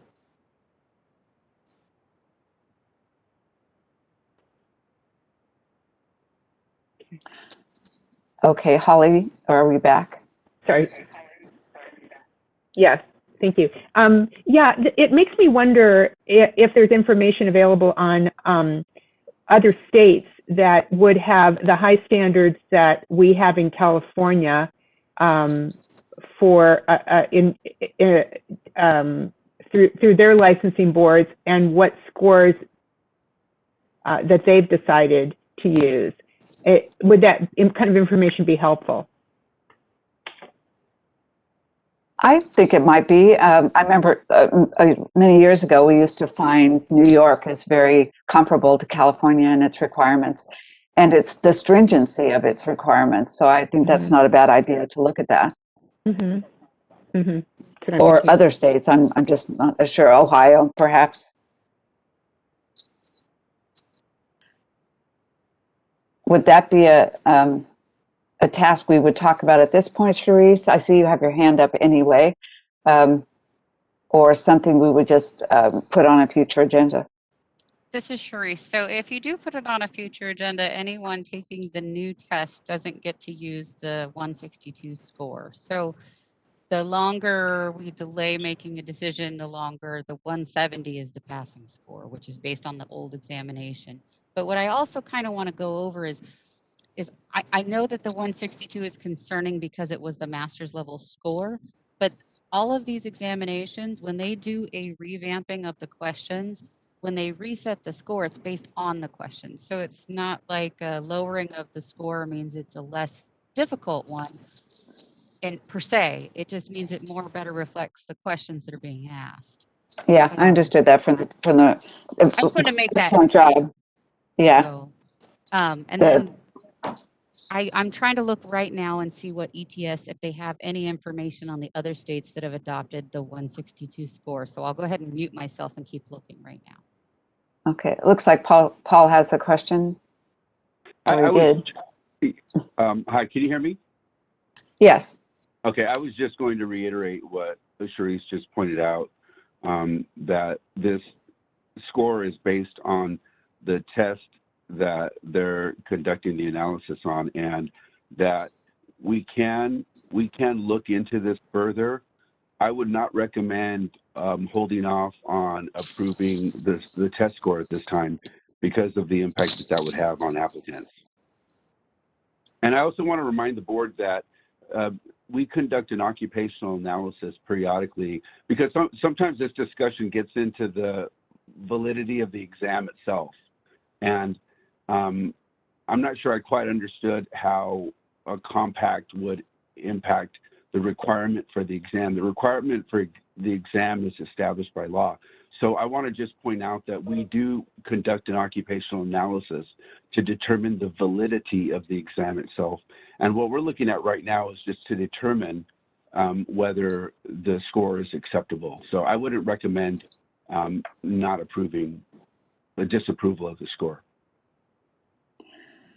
Yeah, I really wasn't suggesting that, but rather that we do accept the score and perhaps bring a conversation back to look at some of these other factors if we wanted to evaluate it further later on. And I think that's something that could be done, and even maybe a consideration for the audiology practice committee. Mm-hmm. Mm-hmm. Okay, do we have to make any decisions today about that? Well, I think the issue that's before you is to establish whether this score is acceptable or not. So I don't think we have a motion on the table yet. We don't. I'm sorry, I was asking a different question. I know that's where we're going. I'm just wondering if we should assign some investigatory task to the audiology practice committee at this point, or put it on a later agenda to do that. I think we could either way. You could delegate that to the audiology committee now that it's been discussed, and we know that that's something that we might be interested in doing. That's up to you as a chair whether you want to delegate that to the committee. I think I would like to. We do have a number of people on that committee now, so I'd like to, I guess, delegate the investigation. Charisse is starting this right now to look at what other states are doing, to look at other factors here to see if we're comfortable with staying with this score. So I'd like to make that designation today if I could. And at this point, it doesn't say we need a motion, but I presume we do under the action required here, that we need a motion to accept the new ETS passing score of 162 for audiologists on the praxis. I'll entertain a motion to that effect. This is Holly Kaiser. I so move. Do we have a second? Second, this is Dee. Okay. Is there any further discussion?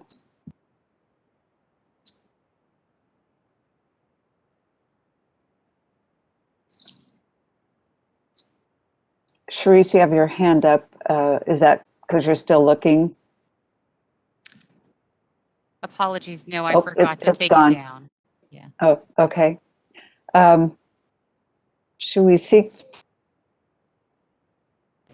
Yes. Okay. This is the moderator. I've opened up the Q&A feature at the request of the board. Members of the public, if you would like to participate, click on the Q&A icon located at the bottom right corner of your WebEx screen and type, "I would like to make a comment" in the Ask field and send it to all panelists. The instructions are on the screen for your reference.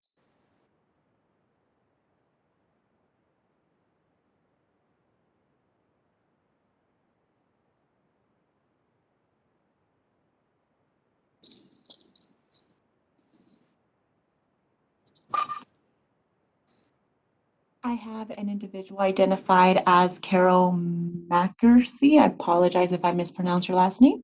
Carol, I am unmuting you now. Okay, thank you. It's McCursey, sort of a Scottish name like Mackenzie, but you were close. Thank you. I apologize. I missed the earlier part of this discussion, and you may have already dealt with this question, so my apologies in advance if that is the case. We have a number of our AUD students who are getting ready to start their fourth year, and probably about 4 of them have already taken the older exam with a passing score of, I think, 170.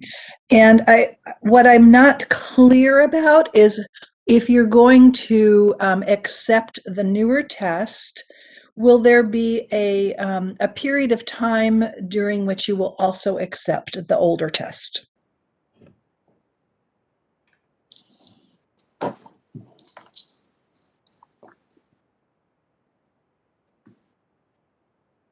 That's a good question, Carol. I was just wondering if Paul or Sharice want to speak to that, in the sense that I can't imagine if we're accepting a lower score that we would somehow disqualify somebody who had a higher score on the previous test. But how do you see this unfolding? Thank you, Dr. Raggio. This is Sharice Burns. I would suggest, due to the way our regulations state our examination requirement, we would accept both examinations while they're being provided, as they are both the national exam in audiology. At least 5342 is until August 31st, 2021. And that passing score was set by the board at 170 years ago. So that would be the same passing score for that examination up until it is retired August 31st of 2021. And then any applicant that is taking the new examination, now that the board will be setting a standard of 162, could take it and pass with 162. Okay, so there wouldn't be anybody taking it after that anyway, so I think we're safe on that. Exactly. Okay.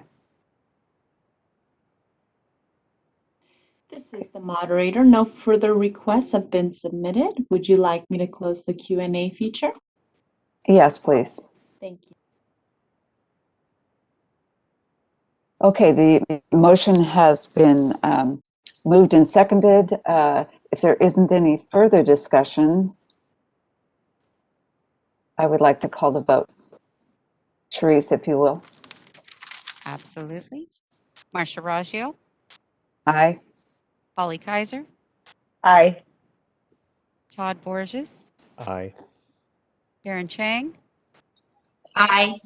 Aye. Dee Parker, Aye. Debbie Snow. Aye. The motion carries. Okay, thanks everyone. The agenda calls for a break for lunch at this point. Are we all ready to do that? Madam Chair, this is Sharice. It is definitely up to the board and your determination whether you'd like to take lunch or move on to the next item. I would like to take lunch myself, having not eaten breakfast. So how long were we going to take? Is it like 45 minutes? I don't think it's an hour. Completely up to you. We've done 30 minutes or 40 minutes so that people can grab their lunches and get situated. Okay, is there any opinions about 30 or 45 minutes?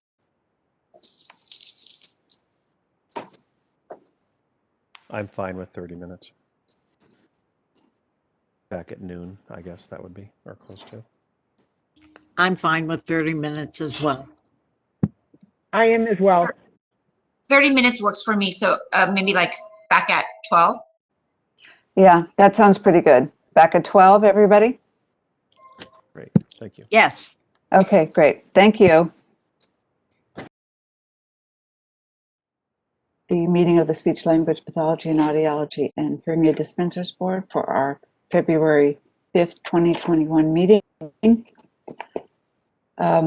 And move on to agenda item number 9, update on speech and hearing related DCA waivers related to COVID-19 state of emergency.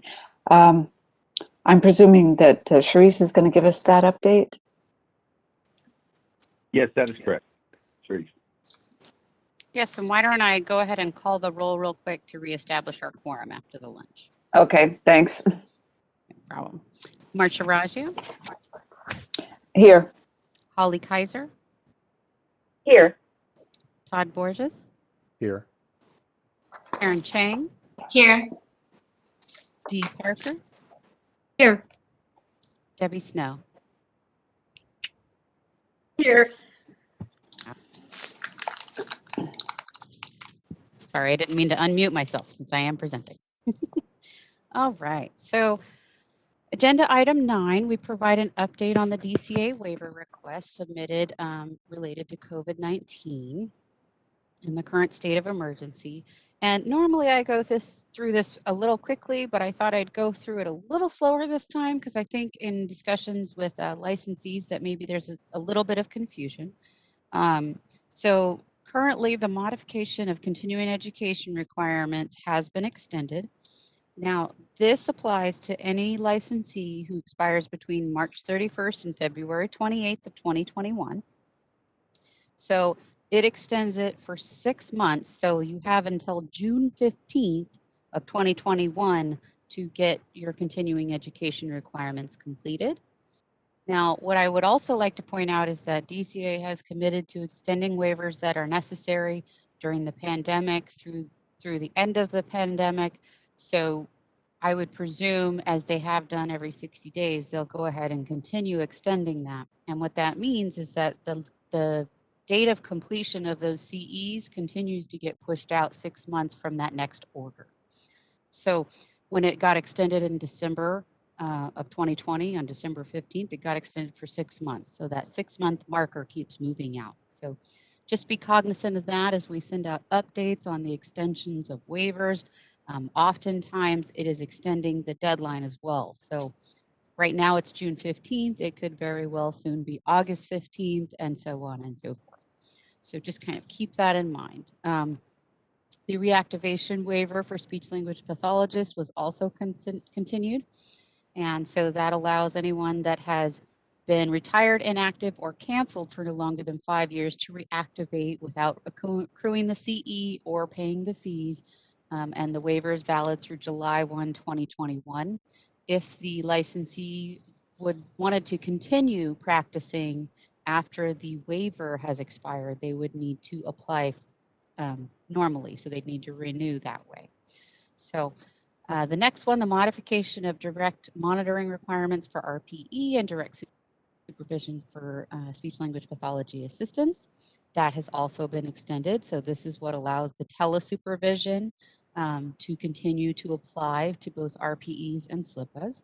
And that currently is extended through February 28th. Again, we expect DCA to continue to extend these during the state of emergency. The next one is the modification on limitations for the hearing aid dispenser temporary license and trainee license. And so again, that's the extension for temporary licensed hearing aid dispensers, and then also trainees that have already reached their cap and need to be renewed again, they can also be extended. And that has a cap of 18 months, so there is a certain amount of limits. And luckily, we have been able to reinstate our hearing aid dispenser practical examination, and the written examination has been going on for quite some time now. And so people can continue to work towards licensure. So hopefully, eventually, we won't have to worry as much about that waiver. The other one we have is the modification of limitations on required professional development or experience. So the RPE license, extending that one. That allows if you've already had an RPE extension, so you've passed the 1-year mark and you need another year, but you've met that now and now you're still waiting to pass the exam, or you just need more time, before you can get licensed. We can extend that for a 6-month period as well. Those that have got a current RPE license but have not done the first extension, those people have to do the first extension. So you have to do the one RPE extension, and once you've already been extended, then it would apply. And then of the part of examination, failure to pass the examination, since it's been hard to get in for examinations until there was more at-home tests, that also allows for the RPE to be extended for that purpose. Now, there have been 2 waivers that have been denied by DCA. That one is the 12-month full-time professional experience requirement for audiologists. That was denied back in May of 2020. And that was because they did not believe waiving the pre-licensure requirements were in the best interest of consumer protection at this time. And since our November board meeting, we did hear back from the Department of Consumer Affairs regarding our self-study restrictions and waiving of those restrictions for continuing education and continuing professional development for licensees. That was denied on December 30th of 2020. And the department has provided 2 waivers for CE for licensees and believes it'd be unreasonable to allow licensees to complete all CE requirements via self-study, as this would weaken consumer protections by not requiring some training be provided by a type of classroom or lecture type training that is verified. And that was the reasonings provided by the Department of Consumer Affairs. Now, we do have the option to submit additional waivers. I know as the pandemic has worn on, occasionally we have had issues come up. Often there hasn't been too much clamor for additional waivers. The CE self-study restriction one was one that we submitted later than the rest.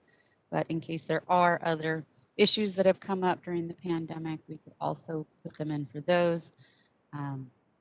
Stakeholders can also submit waiver requests to the Department of Consumer Affairs.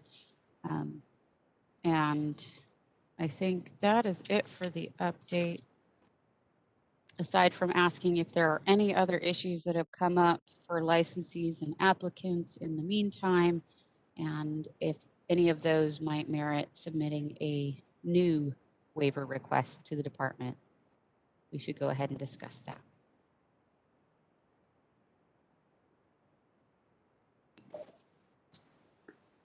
Is there any board discussion on additional waivers? This is Todd. My question isn't on additional waivers, but on the waivers that were approved, how is this information being disseminated to the licensees so that they know they have additional time to get the educational waivers? How does anyone even know that that's out there? Absolutely. So the board has developed a listserv for speech language pathology and audiology side and the hearing aid dispenser side. And anytime our waivers get renewed, we send out an email to anyone that's inside of the listserv. So if you have an email on file with the board and our CAS system, we pull that information periodically and update our listserv. It has come to my attention that sometimes older licensees or those that have been licensed for a long time may not have a current email address. And so it is important to keep that up to date with the board if you'd like to have continued information. So I would suggest, if you're not currently getting those updates, if you didn't get one at the towards the end of December when they were re-extended, to go ahead and email us at speechandhearing@dca.ca.gov. So again, if there's any licensees, if you've not been getting communications from the board about waivers or other opportunities during the pandemic, you should definitely send in an email to us, to the board, at speechandhearing@dca.ca.gov. Ask that we put in the email into our system so that you can be updated. Sharice, hi, this is Anthony. You can let me know if I'm correct in this, but I also believe DCA posts on its website all of the waivers that are approved. Is that right? Yes, that is correct. DCA posts on their waiver page, and I will find that. But we also, if you go to speech and hearing .ca.gov on our COVID-19 updates and frequently asked questions, which is on our front page alert box. It's the second item. You can also see them there. And then DCA waivers has it at dca.ca.gov/licensees/DCA_waivers. You can also get there from some of the links up at the top that are in the colorful links at the top of DCA's homepage. So both are available to you. However, if you would like to get the communications when we send them out via our listserv, you would need to let the board know. If you're not already getting communications, it's likely we don't have a current email address for you.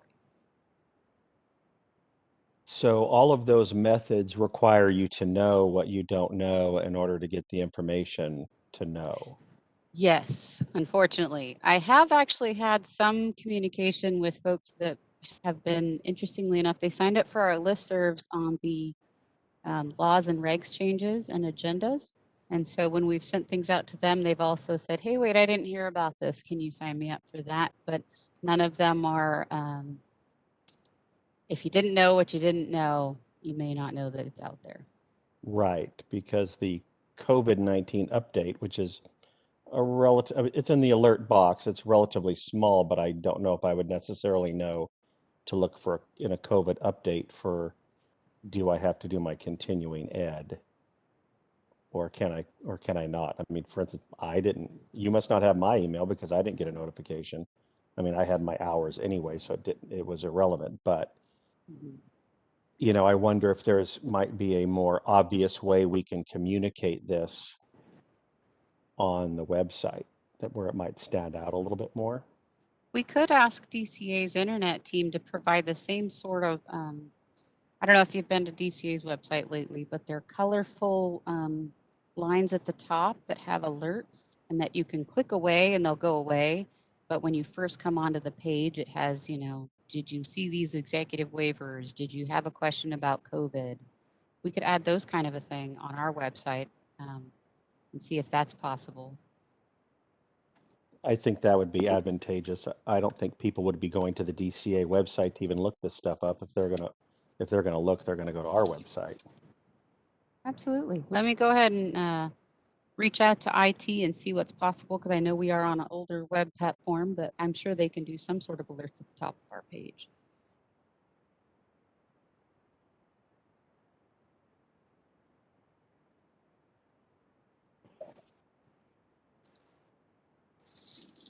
Let's see. Holly, you have your hand up? Hi. Yes, I have can you hear me? Yeah. Yeah. I have a comment about one of the, I have a comment about one of the denied waivers, the one about self-study restrictions. And I know we discussed this quite a bit at the last board meeting, although I think some of it bears repeating for the record. There's a lot of anxiety and concern about access, be able to keep up with the experiments. And even though the deadline has been extended, continues to be extended, the pandemic, it's very difficult to try to get all the hours live.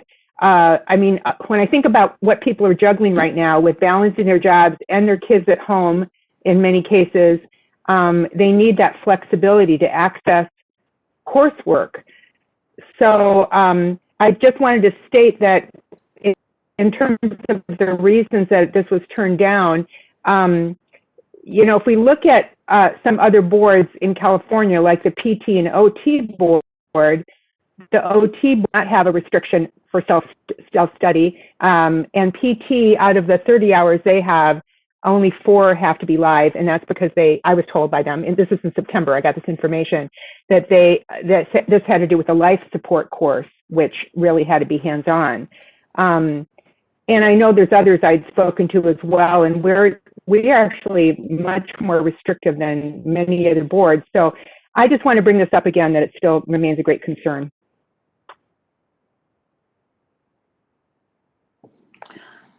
Okay, Karen Chang, did you have a question?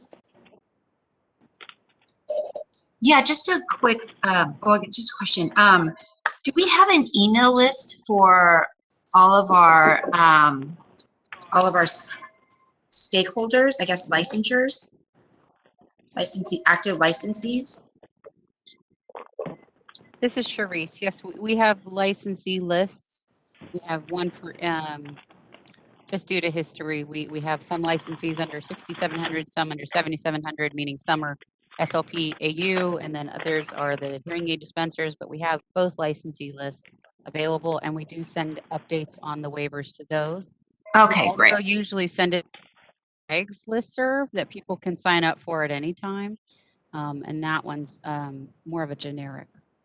Okay, yeah, I was just wondering if we can, and I guess you guys do send it to the listserv, all the updates, so that way they know.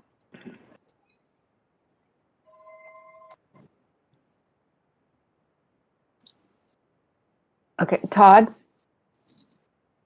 Yeah, if I could just to piggyback on what Holly was saying, the difficulty of getting the live hours, that's something that's been true even before COVID. The sheer lack of courses that are allowed, and maybe one way to go at it as opposed to trying to allow for more recorded or not live, because I do agree there should be some type of oversight, that they're actually doing the course. Maybe relaxing some of the requirements for what you can get continuing ed hours for. Once upon a time, it was the Wild West, anything. You can go to a manufacturer seminar, sit down for a 3-hour, basically glorified infomercial on their product, get a lunch, and you had your hours. And I certainly don't agree that sitting down for an hour to listen about a wonderful hearing aid product is worth continuing education. But by the same token, there are courses that revolve around the fitting and the adjustment of those hearing aids that I think are very valid and germane, because how we can modify the product directly impacts the consumer's experience and the benefit they get. And the more experienced you are at modifying these very complicated devices nowadays, the more value that the consumer gets for what they've spent their money on. Maybe this is something we need to talk about at another time, or maybe it starts out at the Hearing Aid Dispensers Committee and moves forward from there. But, I really think we kind of threw the baby out with the bathwater years ago when essentially it would seem to be said, anything related to product, we're not going to count anymore. I think there are some things that we could pull back into the fold, if you will, that actually is valid education. And that would give much more opportunities to get those hours. Right now, there's 3 courses on Audiology Online that are live that are California. I go on Audiology Online every 3 weeks to try and find a live course, because if I don't get registered soon enough, then it's full. Now I got to wait for the next one. And it could be 2 months before the next one comes out. And I can't necessarily spend $500 to $1,000 to go to the HHP convention to try and get my hours and shut down my business to get those hours in. It becomes very difficult to, and becomes a barrier to the business to try to get that. Excuse me, if I could just interrupt. Yeah. No, go ahead, Paul. Oh, I was just going to say that perhaps this could be a future topic. We don't want to venture too far off the topic of the waiver itself. I know this is important, maybe something that we could suggest as a future item.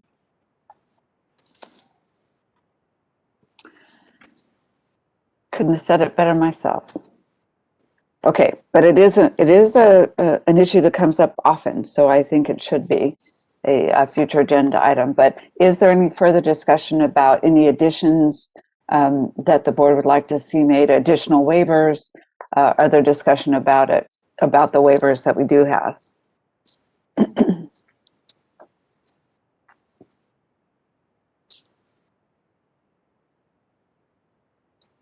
Hearing none at this point, I'd like to open the floor to public comment on this issue.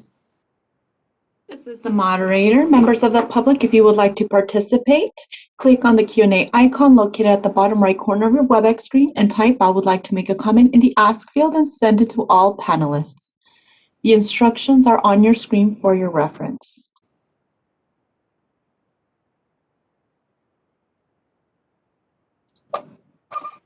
Individual identified as Melanie Gilbert would like to make a comment. Melanie, I'll unmute your microphone at this moment.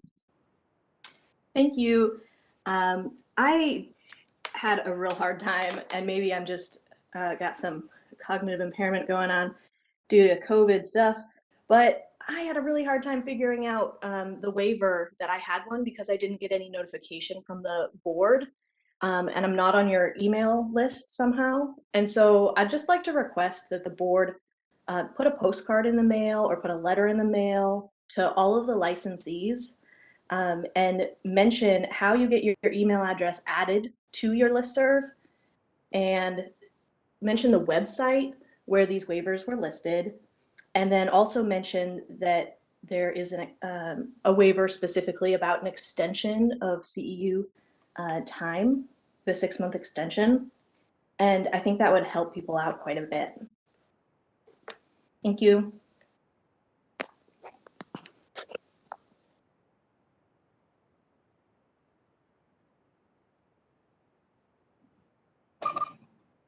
Any other comments or? No further requests have been submitted. Would you like me to close the Q&A feature?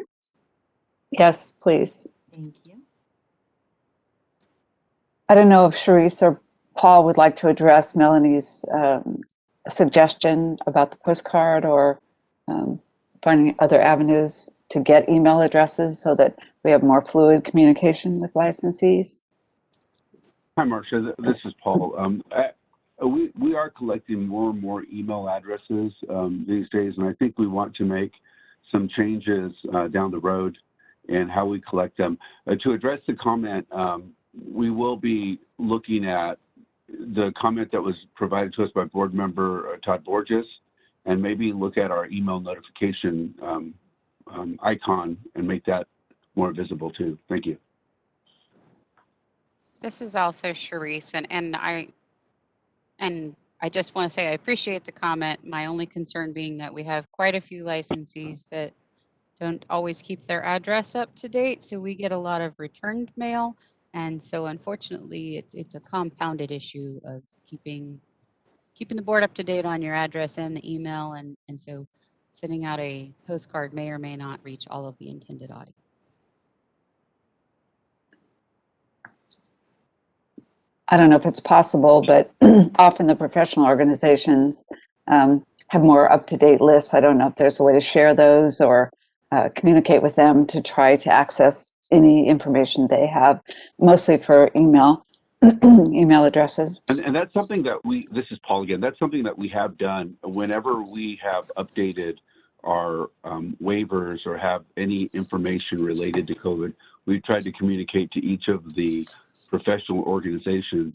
But I do think that ultimately what we want is to direct people to our website, because sending out a postcard or an alert can be effective. But if we have to send them out every time something important comes up, that may not be the best way to reach more people. So using our website as kind of the main portal would probably be our goal. But we could look into that, as far as how we can make this more accessible. I believe that both California Academy of Audiology and CASHA both have links on their websites to the licensing board, but perhaps they could enhance that somehow so that it's draws more attention to going to the board's webpage. It might also be worth asking those associations to ask their members to email the board and make sure that their email is up to date with the board so that they are getting those listserv notifications. Kind of a double whammy approach. Yeah, I'm sure they'd be happy to accommodate whatever they could do. We just have to approach them. Okay, is there any further discussion from the board or board staff regarding the update on the waivers? It doesn't look to me like we need a motion for the update, I presume. Is that correct? You are correct, Dr. Raggio. Okay. So seeing no further hands up or further discussion, I'd like to move on to the next agenda item then, which is agenda item number 10, legislative report, update, review, and possible action on proposed legislation. And I believe that Heather Oliveros is going to provide us with that those updates.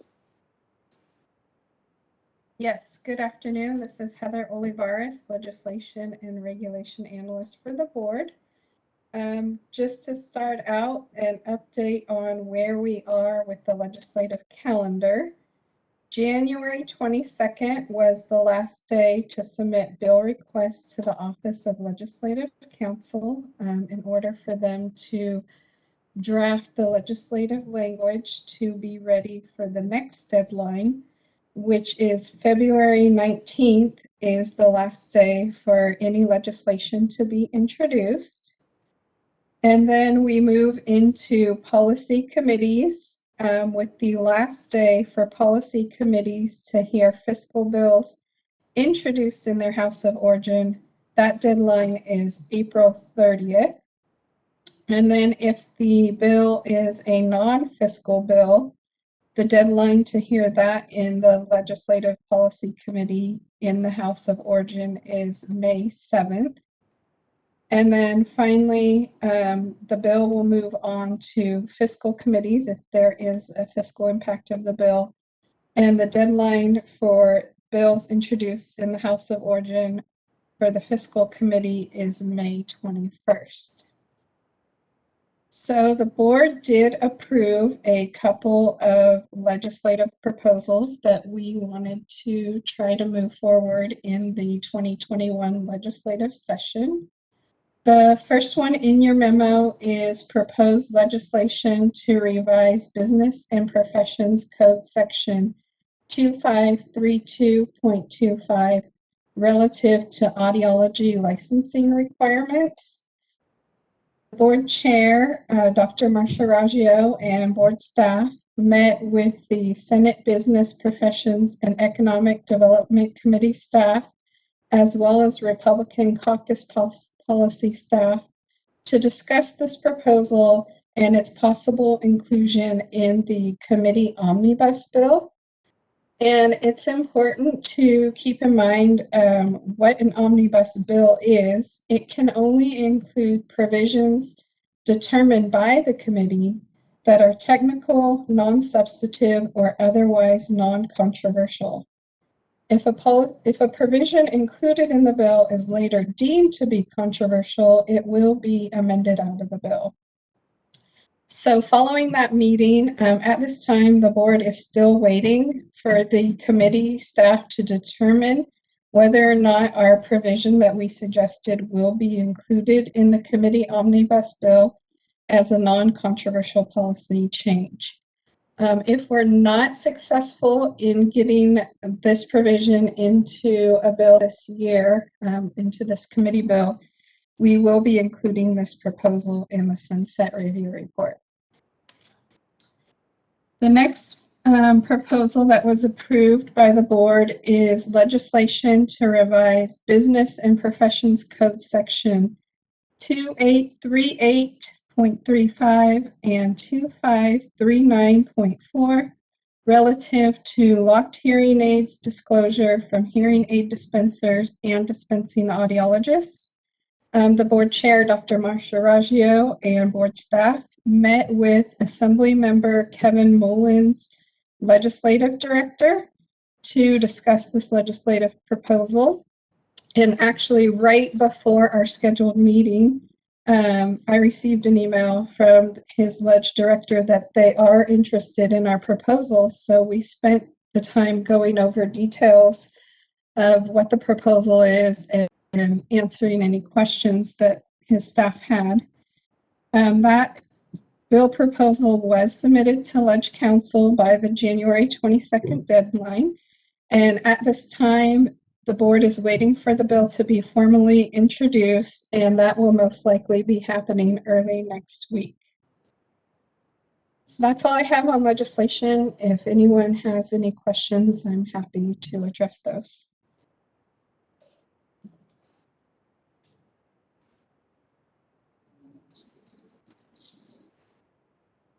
Any questions or discussion?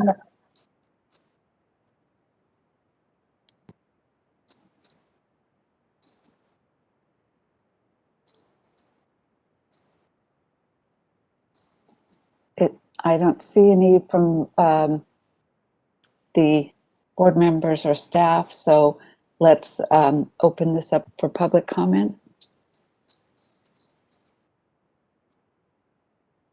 This is the moderator. I've opened up the Q&A feature at the request of the board. Members of the public, if you would like to participate, click on the Q&A icon at the bottom right corner of your WebEx screen and type, "I would like to make a comment," and send it to all panelists.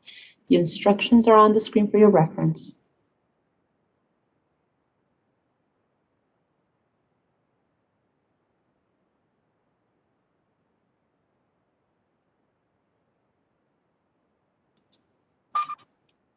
No requests have been submitted. Would you like me to close the Q&A? Yes, please. Thank you.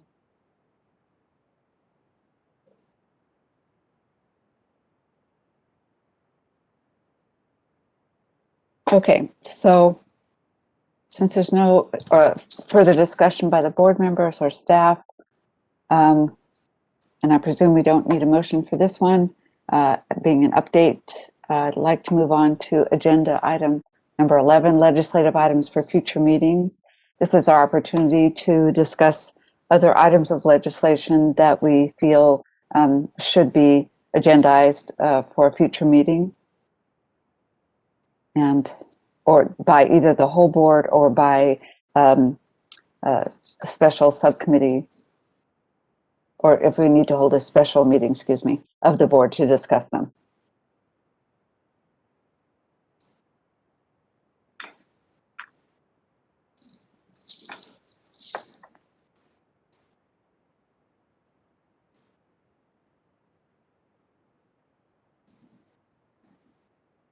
Let's see, Holly? Yes, thank you. Yeah, thank you. One topic that's come to my attention through the California Speech Language Hearing Association is about foreign trained SLPs. Again, looking at from a consumer protection standpoint, of course, we want everyone that's treating that is a SLP in California to be highly qualified. And we know that there is a pretty lengthy process to evaluate those trained in other countries. We would like to, the group that talked to me said they are really interested in looking at the processes and seeing where they can be possibly streamlined. Also, always looking at the quality factor. Examples given where there are some universities abroad that always just have exemplary matching in terms of qualifications, and others that never do, and then others that are about 50%. And there's just ways that we maybe have to gather information that could make this process a little bit more easy to grasp and help us again with the shortages we have right now.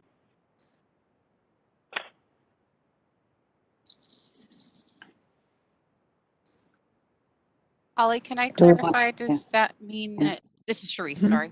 Yeah. Does this mean that CASHA has a bill on that, or no, some sort of legislative idea for that? I would say it's not that point of discussion. I can certainly find out more about that. No, this was just part of a discussion about the difficulty some folks have had to get their license, and that have already passed their national certification, maybe certified in other states, and just ran into some barriers with California, and wanting to take a look and take a look at that process. So again, I don't have a history here myself in terms of what the board is doing and where they're and what's been tried with some of the leadership of CASHA. But it just sounded like it was something worth taking another look at right now.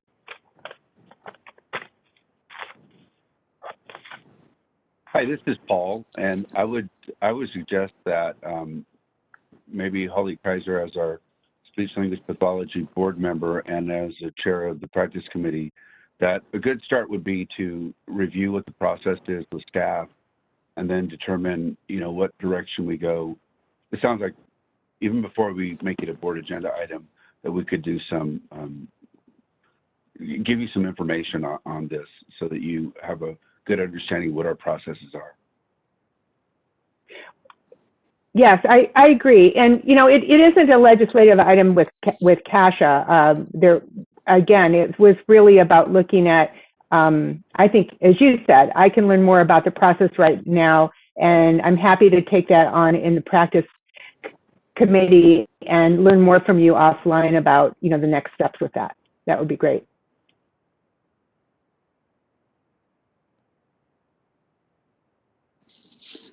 Would it be helpful for Holly to be given information about the work that Patty Solomon Rice and I did on developing the criteria for foreign applicants?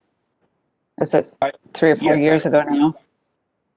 Yes, this is Paul, and I think that would be a good start, a good starting point, just to kind of see what we're doing and maybe look at, from that perspective, what process improvements might be suggested and what direction we would go, whether it's an internal thing or whether it's something that, we want to look at escalating to the board. Okay, do we need a motion to delegate this? No, I don't think we need a motion for that. I think that's something that we can work directly with Holly on, just like we've done in the past in working with you and other board members on the foreign applicants and the respective license types. Okay.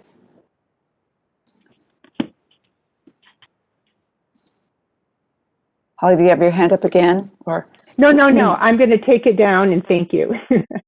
Okay.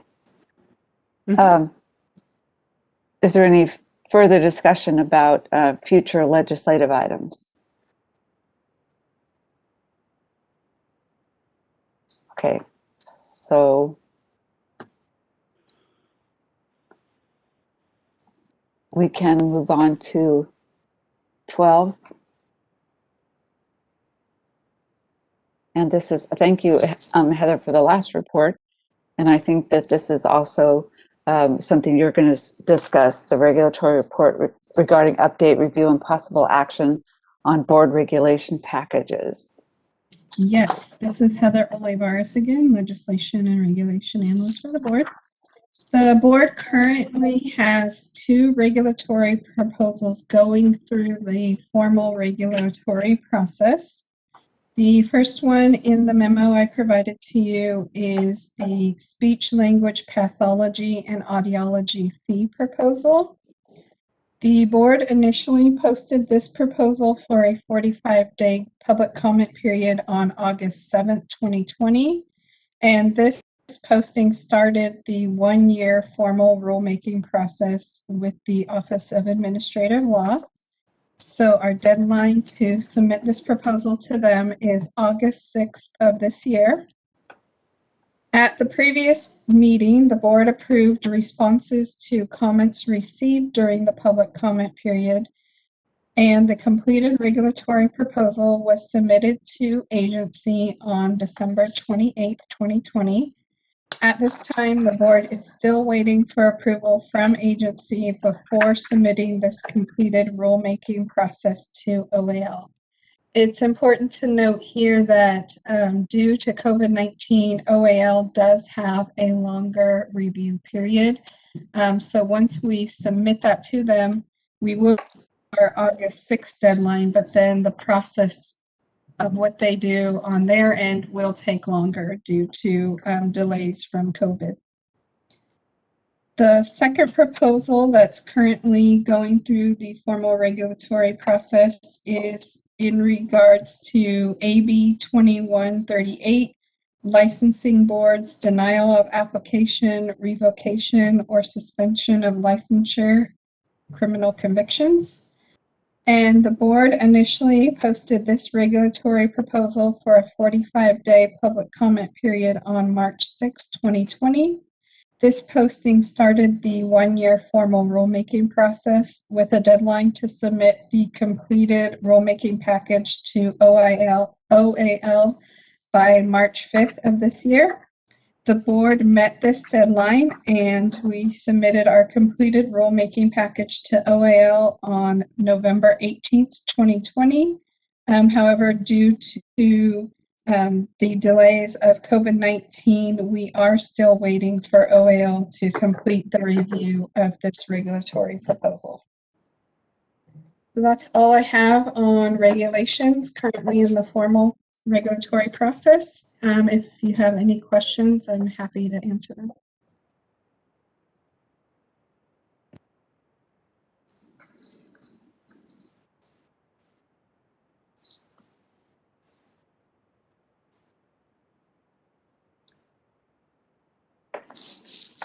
I'm not seeing any hands up or any discussion by board members. We also need to go back and get public comment on the previous agenda item. I don't know if we can do those at the same time or we have to do them one at a time in terms of public comment. So can we open it up for, I don't know about whether it's kosher to bundle these two issues or we should do separate public comment for each. Madam Chair, I'd recommend that we finish the public comment for this item and then go back to the agenda item and open comment for that item. Okay, so can we have public comment on item 12, the regulatory report that Heather just gave us on the update, review, and possible action on board regulation packages?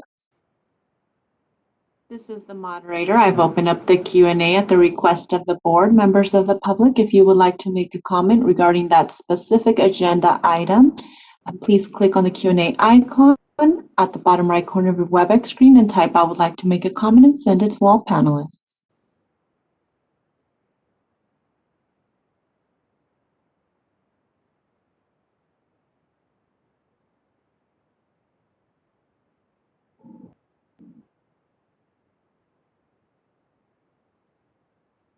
No requests have been submitted. Would you like to continue with the next agenda item?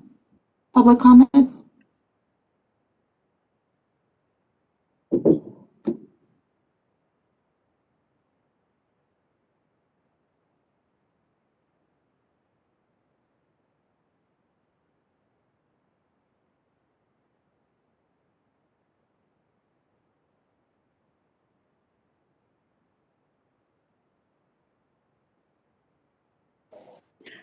Sorry, I was muted. I was wondering if we could just stay here and go back to the public comment for item number 11, legislative items for future meetings. Thank you. So members of the public, the Q&A is still open if you would like to submit a request to make comments for the previous agenda item.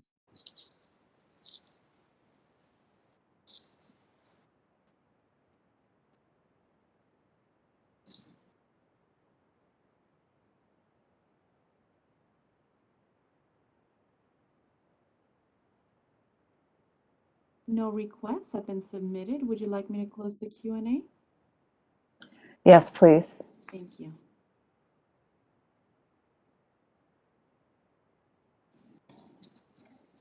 Okay, thank you, Heather, for those two reports. Very important. Before we adjourn, there is one last agenda item, and that is the item number 13, future agenda items and potential dates for standalone committee meetings. So I'd like to open the discussion with the board members regarding any future agenda items you'd like to see put on next agenda.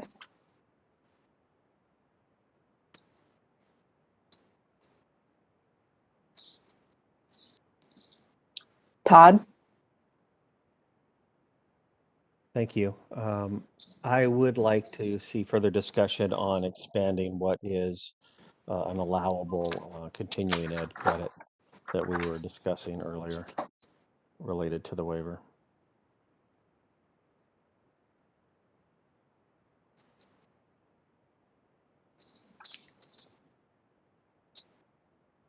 Okay, I'm sure board staff is noting that. Any other items, future agenda items you'd like to see?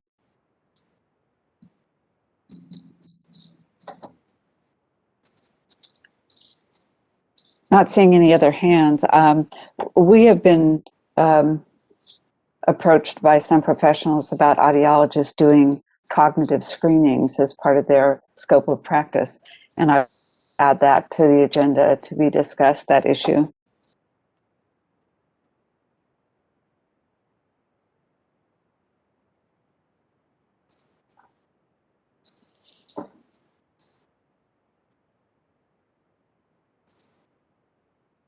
Are there any other suggestions?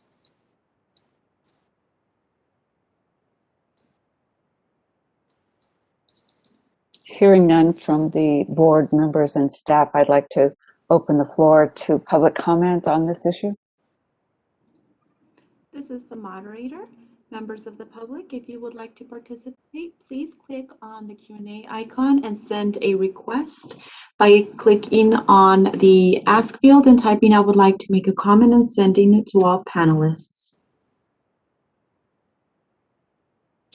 And I do have a hand that is up.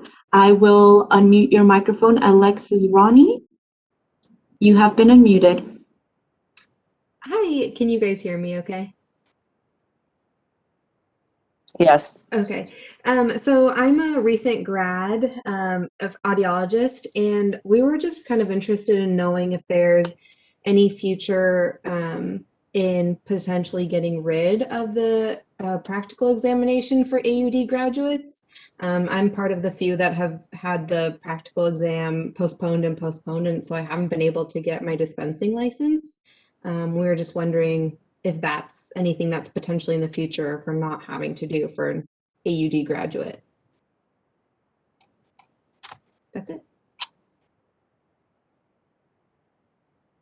This is Charisse, and I can go ahead and respond that that is one of the regulatory packages in the works. It's just not at the top of the list at the moment. So again, that might be a long process. In the meantime, we currently do have the filing period open for the hearing aid dispensers practical examination, and it is open through the 13th. And we are working with examiners to get additional dates throughout the year, so hopefully we'll have a lot more offerings as the year progresses. This is the moderator. No further requests have been submitted. Would you like me to close the Q&A? Yes, please. Thank you. And I'd like to thank Charisse for that update.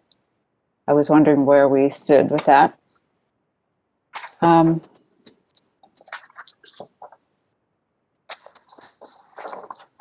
Before we adjourn, I just want to make sure that everybody has had an opportunity to make any comments they would like before we close out. I know I'll be talking to board staff about subcommittee meetings or standalone meetings that we have to take before we actually agendize that.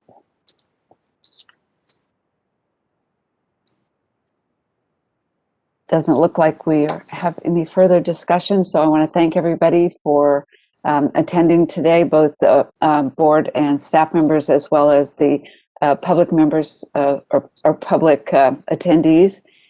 And I would like to adjourn the meeting of the Speech Language Pathology and Audiology and Hearing Aid Dispensers Board. Thank you all. Thank you all. Thank you. Bye. Thank you. Bye-bye. Everybody.